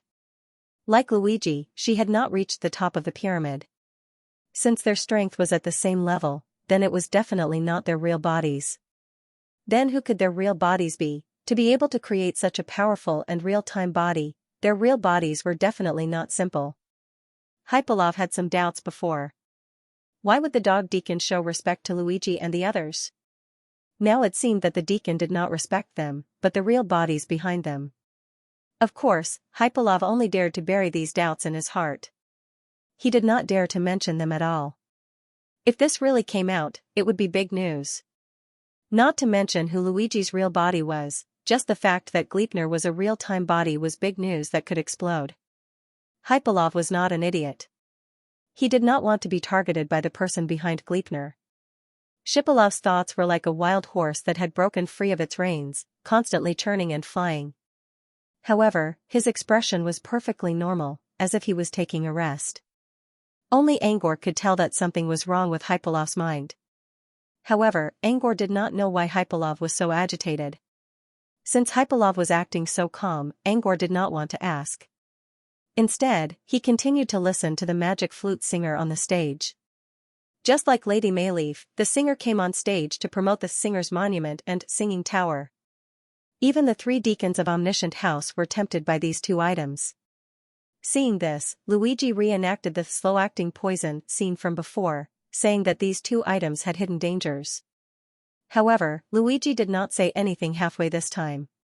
He said that the danger was like a flower that could fade away with time. As for whether the Omniscient House would buy the items in the end, that was another story. The magic flute singer pulled the popularity to almost 100%, and then slowly got off the stage. Following the departure of the singer, Paluxiu finally came on stage as the 3rd contestant. In a way, Paluxiu being the 3rd contestant was a form of discrimination. However, since they came after the singer and the Yusin, they enjoyed a lot of extra popularity. If they were the 1st contestant, they would not even get past 50% of the popularity. Could this be considered as a type of interdependence of misfortune and fortune? Urgent notice, activating new address. Please collect your bookmark again, free reading. Unlike Madame Mayleaf and the singer with the magic flute, Paluxiu wasn't alone this time. Instead, he was accompanied by a group of people who stood in the center of the stage. They all had different skin colors, but judging from their loose robes, Angor could tell that they were all Paluxiu scholars. The one leading the group was Sage Pika, who was standing in front of everyone. Angor carefully observed Sage Pika's expression and didn't find any trace of sadness. On the contrary, the group of scholars behind him still looked gloomy. Almost none of them smiled, and some of them did not even try to hide their emotions. Their eyes were obviously filled with anger. Perhaps it was because all the races wanted to see a good show, but Paluxiu didn't show up at all. However, the good show that the various clans had anticipated did not appear. It seemed Sage Pika had already discussed with the scholars beforehand.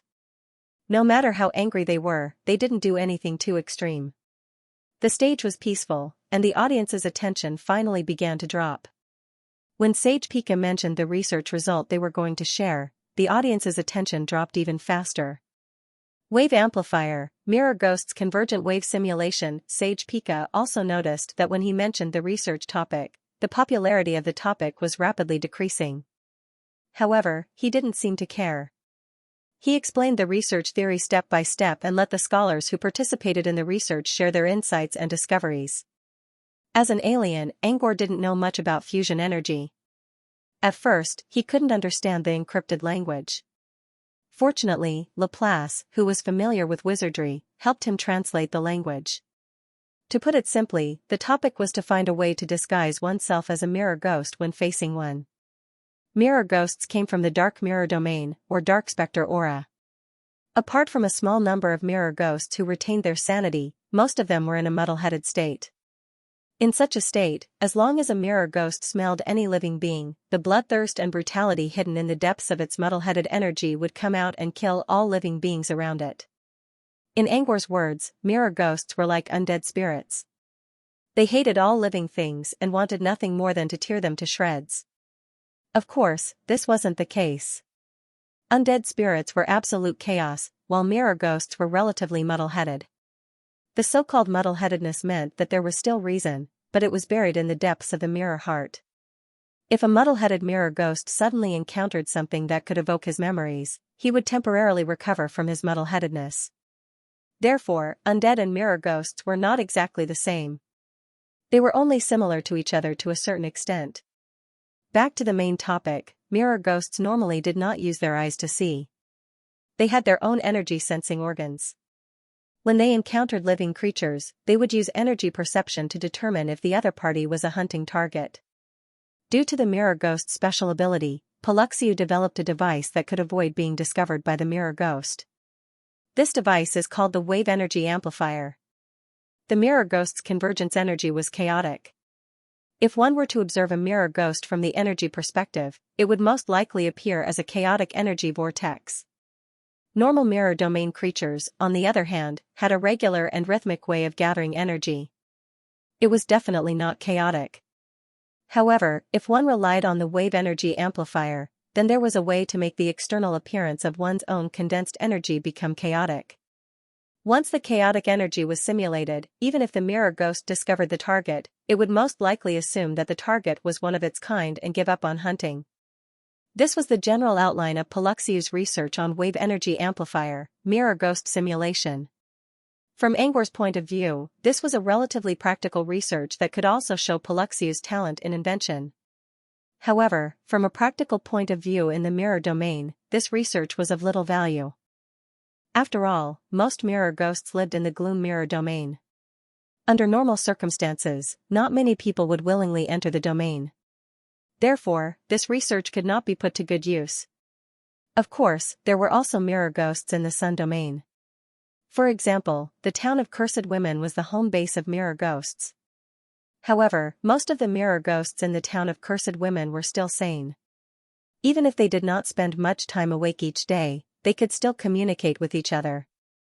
By relying on what was left of their sanity, they could restrain themselves and rarely left the town of Cursed Women. The chances of running into a cursed woman mirror ghost outside were very small. Even if one did run into one, it would most likely be when the mirror ghost was still sane. At that time, as long as one did not actively show hostility, they would not attack. Apart from this, there was another important reason why the major races did not like wave energy amplifier.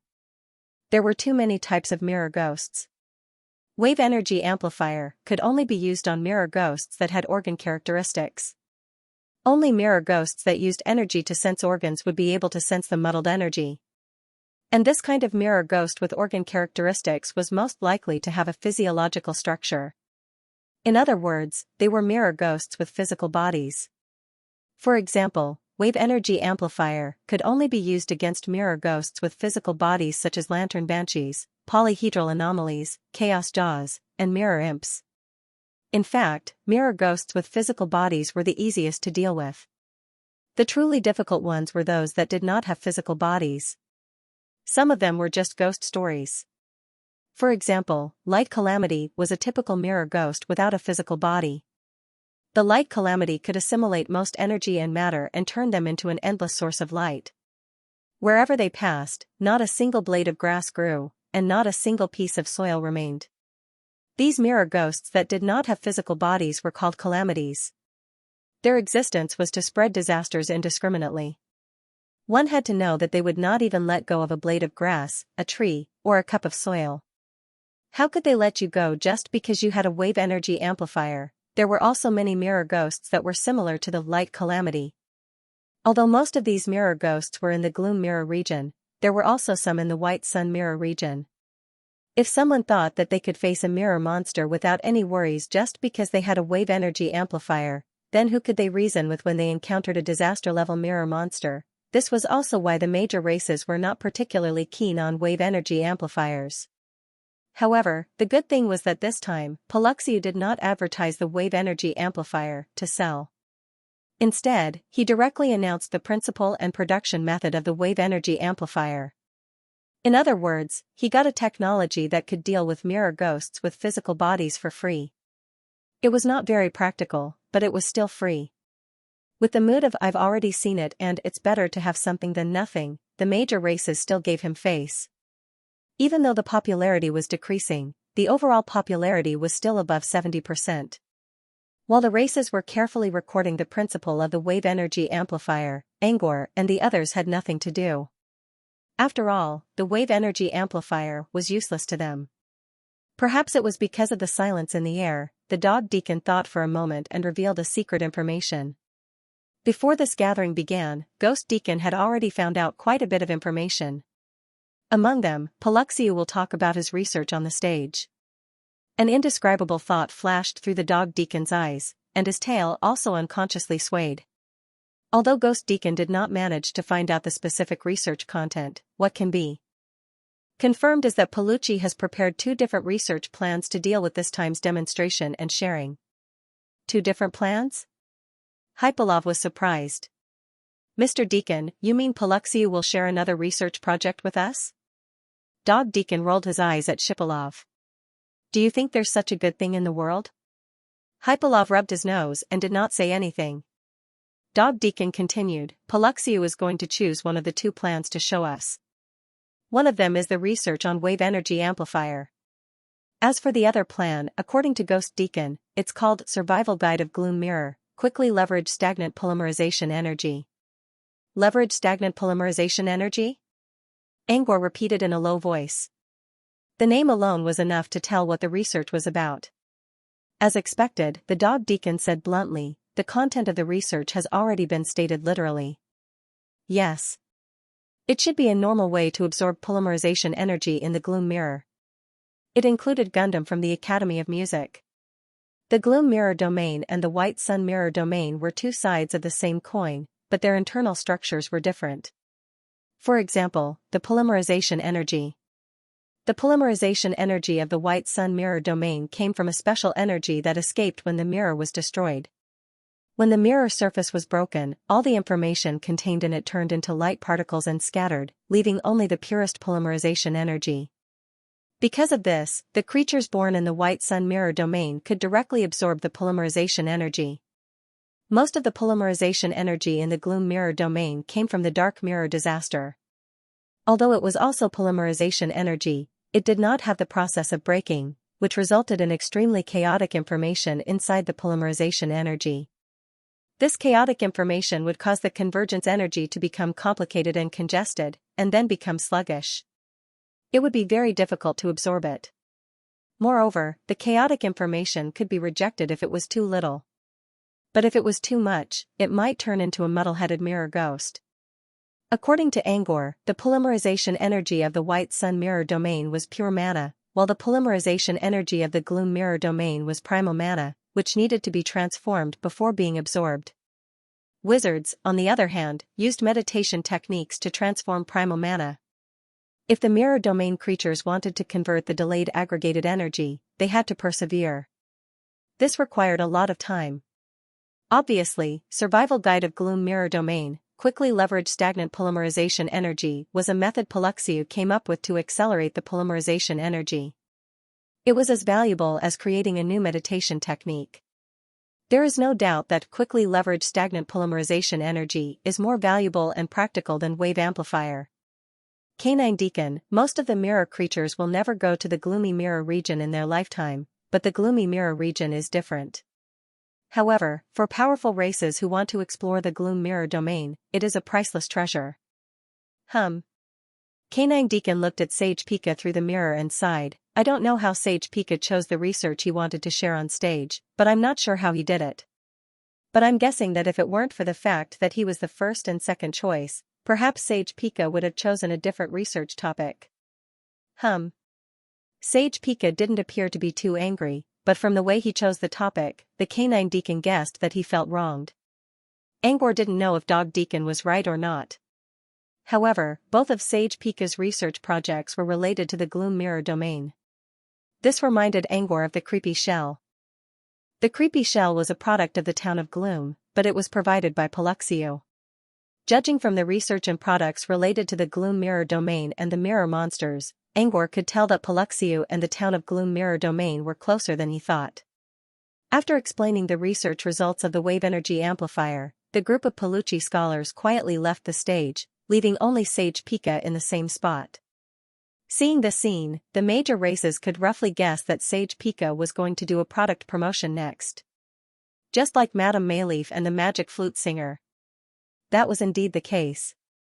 Sage Pika began to talk about the exhibits that Palucci had brought this time. It took him about 3 minutes to give a brief introduction of the exhibits. Still, Sage Pika didn't leave the stage.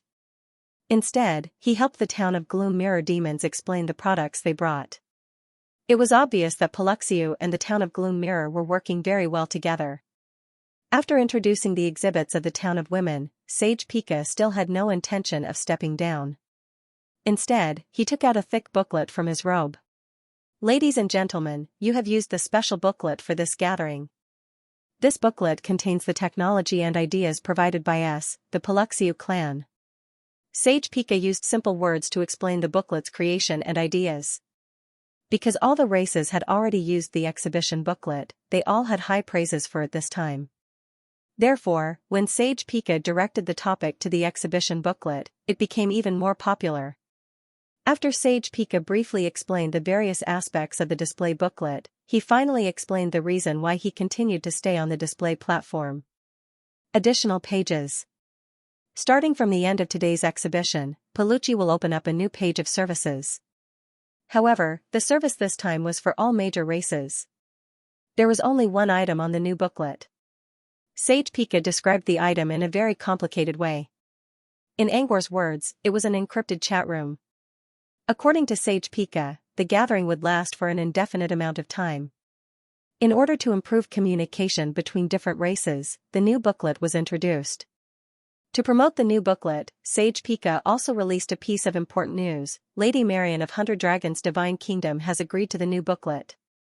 In other words, the new booklet already had a head. Many races had their own pride.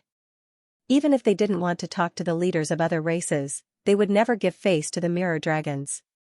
In other words, when Sage Pika used the name Marian, the new booklet was already unstoppable. It's a little strange. Alright. Dog Deacon's eyes flashed with confusion when he heard Sage Pika mention the page edition service. Little Red blinked and looked at Dog Deacon curiously. Why do you think it's strange? Alright. Dog Deacon thought for a moment before saying, intuition. I feel that there's something wrong with Sage Pika suddenly gathering the leaders of the various races. Alright. Little Red tilted her head. Is there a meeting? Just like when the House of Everything issued an 8-star or 9-star commission, the deacons would gather for a meeting. Alright. Dog Deacon narrowed his eyes. If it's because of something that happened, then it's probably not a small matter. Alright. Dog Deacon paused and said in a hesitant tone, it might even be a big matter that affects the entire mirror realm. Alright. A big matter that affects the entire mirror realm? Beside him, Shipilov looked a little confused. It doesn't seem like anything big has happened in the mirror realm recently. There shouldn't be a big matter that affects the entire mirror realm, right? Alright. Dog Deacon didn't say anything. Little Red muttered in a low voice, if something big is going to happen, there should be some signs before this. For example, the deacons always mobilize us before a meeting. Alright. Shipilov, signs? There don't seem to be any. Strange signs recently. The Ice Nation's 10,000-year-old snow cave collapsed. Does that count? Alright. Dog Deacon glanced at Shipilov in annoyance. Even if the snow cave collapsing is a sign, it's a sign of the future of your Ice Nation, and it won't affect the entire White Sun Mirror realm. Alright. Shipilov scratched his head a little awkwardly. I'm just saying. I haven't paid attention to things outside of the Ice Nation for a long time. Dog Deacon ignored Shipilov. Instead, he wagged his tail frequently while holding his chin with his paws and muttered in a low voice, there have been some strange signs recently. For example, there are some eager attackers near the mirror world of many races.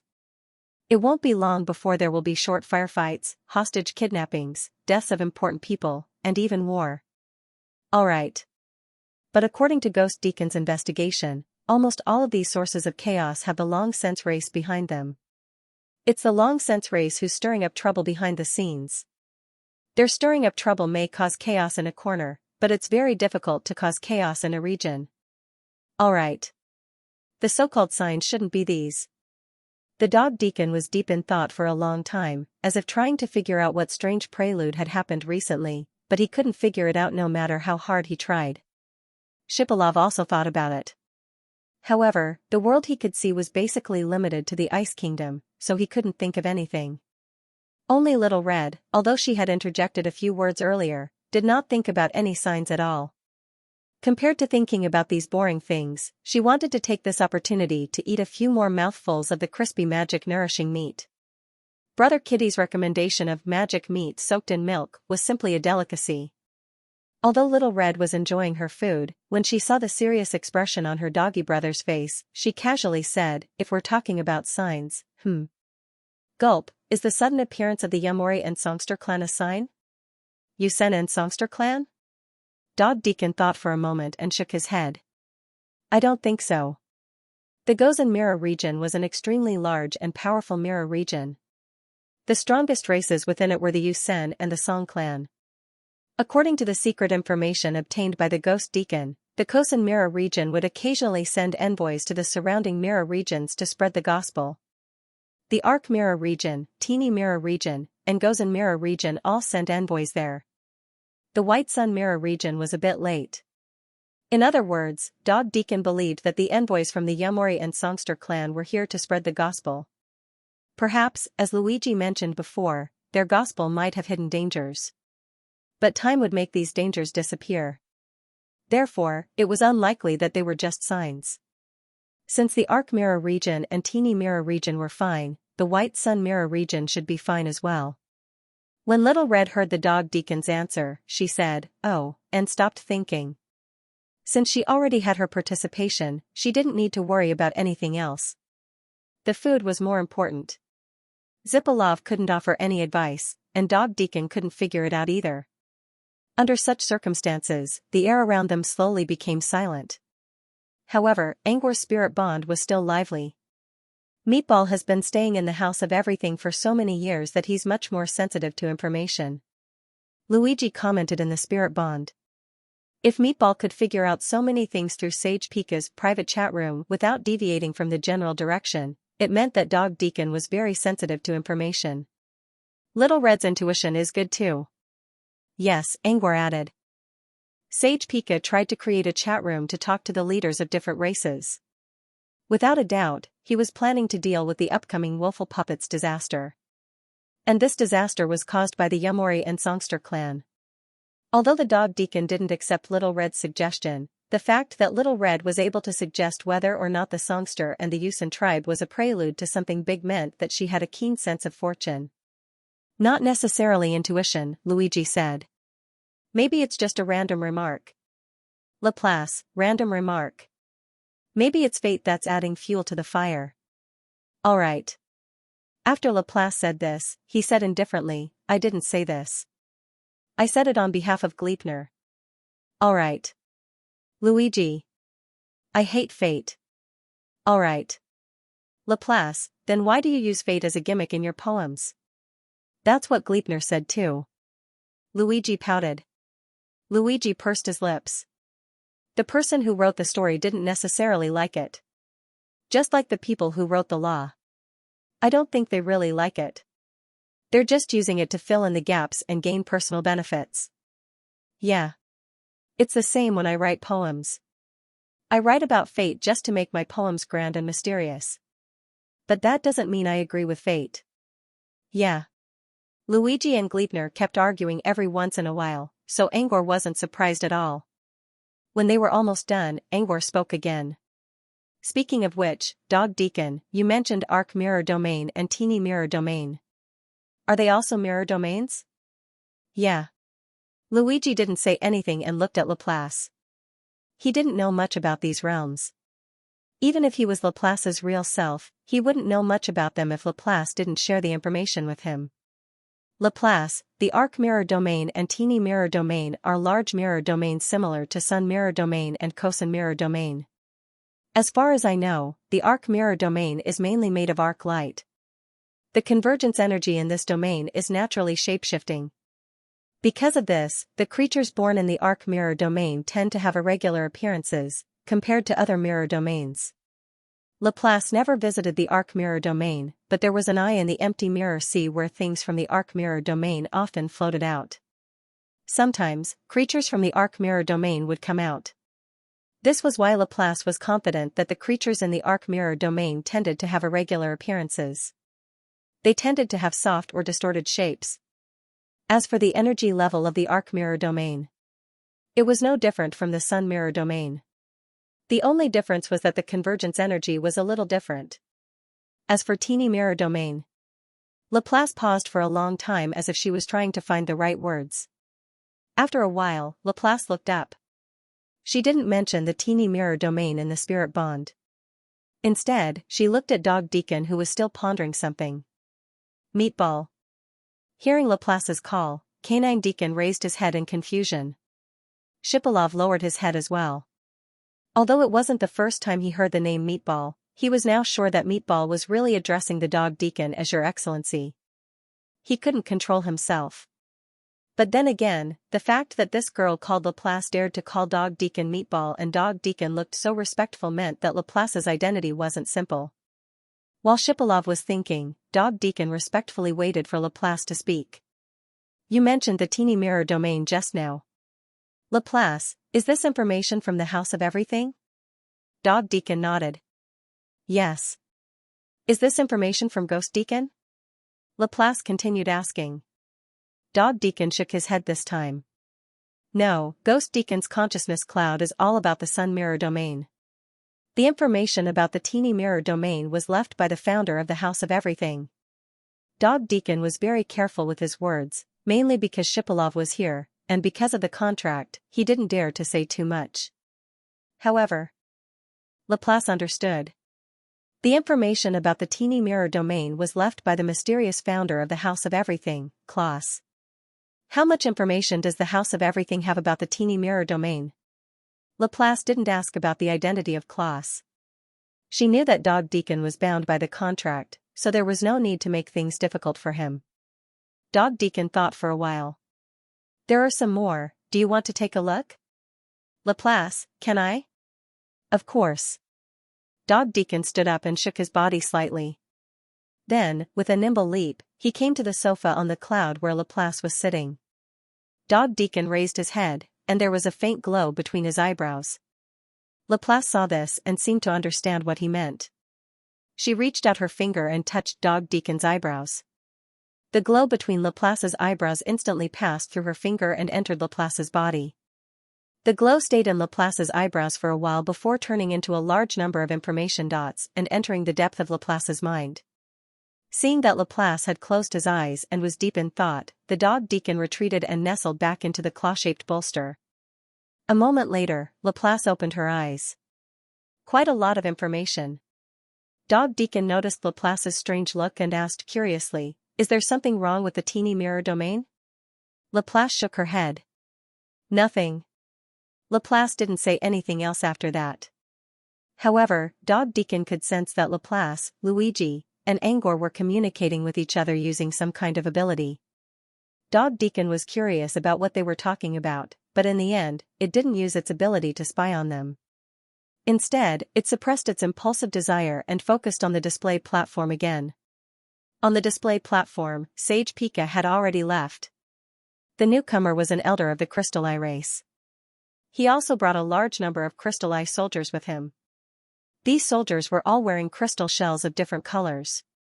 Under the elder's command, the crystal shells transformed into beautiful shapes. Without a doubt, the Crystal Eye race was going to display all kinds of crystal shells on the main display platform. Dog Deacon might have been interested in these crystal shells in the past. But now, it was more curious about why Laplace cared so much about the teeny mirror domain. Dog Deacon mentioned two different mirror domains before, the arc mirror domain and the teeny mirror domain. However, Laplace only mentioned the teeny mirror domain without mentioning the arc mirror domain. Clearly, there was something about the teeny mirror domain that Laplace cared about. But even after thinking for a long time, the Dog Deacon couldn't think of anything. Teeny mirror domain. There was nothing strange about it in the information left by Klaus. Its energy level was about the same as the white sun mirror domain, or maybe even lower. It shouldn't be worth paying attention to, right? The only thing that was ambiguous about the teeny mirror domain was that it was named teeny. It seemed to be a forbidden word in the teeny mirror domain. Did Laplace care about the forbidden word because of it? While the canine deacon was confused, Laplace also mentioned the name Deanie through the spirit bond. Can't mention it in the teeny mirror domain? Angor asked curiously. Forbidden word? No. Laplace continued, you can put it in my shoes. If you can't mention a certain word, what else could it be? Angor hesitated. I can't mention it, or I don't dare to, or I don't deserve to. Yes.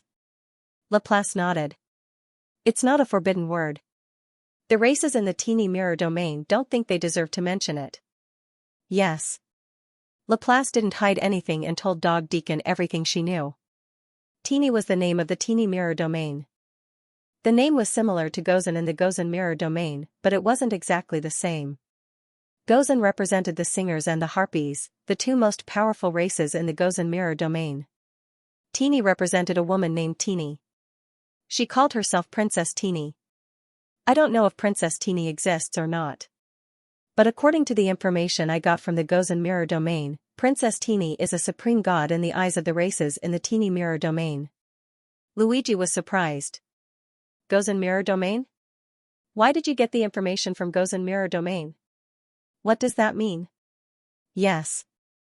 Laplace answered in a flat tone, literally.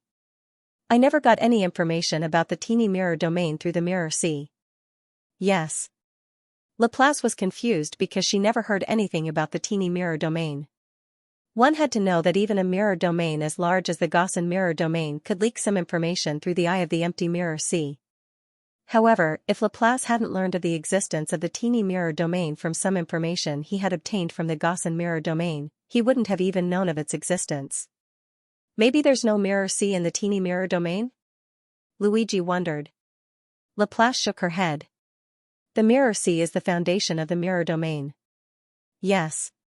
Since there's a mirror sea, but no information has leaked out, there's only one possibility. The mirror sea in the teeny mirror domain is completely controlled. Perhaps the legendary Princess Deanie was the only one who could do this, but the strange thing is that even the people of the Gozen mirror domain don't know if Princess Teeny exists. In the records of the Gozen mirror domain, Princess Teeny is more like a symbolic god, or a concept. In the information about the teeny mirror domain given by the Dog Deacon, there was nothing wrong with the teeny mirror domain, which was exactly the same as the Gozen mirror domain. The Gozen mirror domain also thought that the teeny mirror domain was not a threat at all. But Laplace didn't think so. After all, she lived in the mirror sea all year round, and no information about the teeny mirror domain leaked out. She couldn't explain it.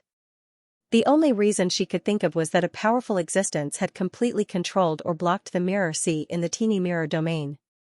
And this existence, Laplace guessed, might be the legendary Princess Teeny. Laplace was curious about the information regarding teeny mirror domain, but she wasn't the kind of person who was blindly curious. Just the fact that the information about the teeny mirror region was sealed off was enough to show that the teeny mirror region was very deep, and there was a powerful existence that she could not even imagine. She brought up teeny mirror domain because she wanted to answer some of his questions, and also because she was surprised by the information provided by the omniscient house. The information provided by the canine deacon wasn't very detailed, but it covered a lot of things. There were even some unusual information, such as the gestures that certain races would make when communicating with each other. Such detailed information could only be obtained after going to the teeny mirror region in person. This made Laplace very curious. According to the canine deacon, the information about teeny mirror domain was left behind by Klaus. So how did Klaus get all this information? Did he go to teeny mirror domain in person, or did he get it through other means? The former meant that Klaus had great strength and courage, while the latter meant that Klaus had a lot of connections. Either way, it was clear that the creator of the omniscient house was no ordinary man. Who was Klaus anyway? Laplace suddenly became interested in the mysterious owner of the omniscient house. However, she knew the canine deacon's position. If she asked directly, the canine deacon wouldn't be able to answer. However, perhaps I can get some information about Klaus from some side information? For example, the information about teeny mirror domain could tell that Klaus was very resourceful. As for how to obtain such information, she would have to ask the canine deacon for more information. She needed to gather information from other sources. Laplace wasn't going to do it herself. She already arranged everything. Gleipnir would guide her while Luigi would ask. She would see if she could get any useful information. Luigi was a man of action. As soon as he received Laplace's instructions, he began to discuss with Gleipnir how to get the information from the canine deacon. Without giving the canine deacon a hard time, they would slowly gather information about Klaus. After a while, Luigi finally decided to ask his first question. But before he could say anything, the canine deacon asked first, "What do you think, Luigi?" "Luigi? What? What do I think?" The dog deacon looked at Luigi suspiciously, as if he was asking if Luigi had not been listening to him. Luigi was stunned for a while before he remembered. "You mean, science?" Dog deacon nodded. "Yes. I heard that you have a good relationship with Sage Pika. What do you think about Sage Pika's sudden proposal to add a new page function? Was he really preparing for something big that was about to happen?" Luigi did not answer immediately. Instead, he mumbled, "How do you know that I have a good relationship with Sage Pika?" Dog deacon wagged his tail. "Because I pay attention to you, just like how I pay attention to Gleipnir." In the internal intelligence of the House of Myriad, Luigi was an existence that was completely unpresentable. No one would care about his identity, and the ghost deacon did not register his information in the consciousness cloud either. But Canine Deacon was different. To some extent, Canine Deacon, like Luigi and Gleipnir, belonged to Laplace. It was normal for Canine Deacon to pay attention to other people who were also Laplace. Luigi naturally understood this, and he did not continue to pursue this issue. Instead, he said, "Sage Pika proposed to add a new page for the private communication of various leaders. In my opinion, there must be a deeper meaning behind this. However, whether this is a big deal or not, you'll know later. As for the signs, after listening to your conversation, I feel that Little Red's guess might be more realistic." Not only was Canine Deacon listening to Luigi's reply, but Sibilov also pricked up his ears to listen. However, Canine Deacon and Sibilov's understanding were completely different. In Sibilov's opinion, Luigi's "whether this is a big deal or not, you'll know later" meant that Canine Deacon, as one of the 3 deacons in the House of Myriad, had a high status. After the addition of the new page, Canine Deacon would definitely be able to join the private chat room. At that time, they would know the truth from the chat room. The signs that Luigi mentioned were most likely a disguised evaluation of their conjectures. They did not have any real meaning. However, the message that Canine Deacon heard was completely different from Sibilov's. In Canine Deacon's opinion, Luigi's so-called "will know later" was actually a disguised admission that there was indeed a big deal. When he mentioned the signs, he deliberately singled out Little Red's conjecture to indicate that this big deal was indeed as Little Red said. It was related to the Yusin and Songster clan. Thinking back, when the Yusin and Songster clan went on stage to introduce their main products, Luigi repeatedly said that there were hidden dangers and that the hidden dangers needed time to solve. Wasn't he also hinting that there was definitely a story behind it? From this known information, it could be concluded that Luigi definitely knew the inside story behind it.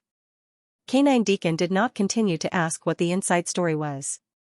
Since Luigi said before that time would prove everything, then they just had to wait. The truth would come out eventually. There was no need to be tangled up now. Sibilov's heart was numb. On the other hand, Big Sibilov's heart was itching. He felt that Luigi's words were the same as not saying anything. He wanted to ask, but he did not know where to start. He also did not think that he was in a position to ask. Canine Deacon and Sibilov had completely different states of mind and emotions.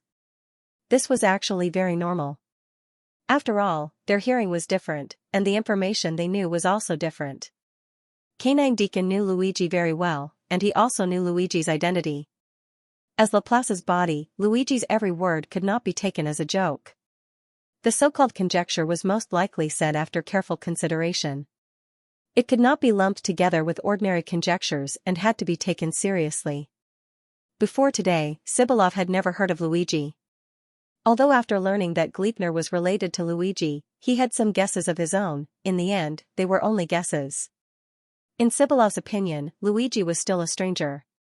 It was obviously unwise to overinterpret a stranger's words.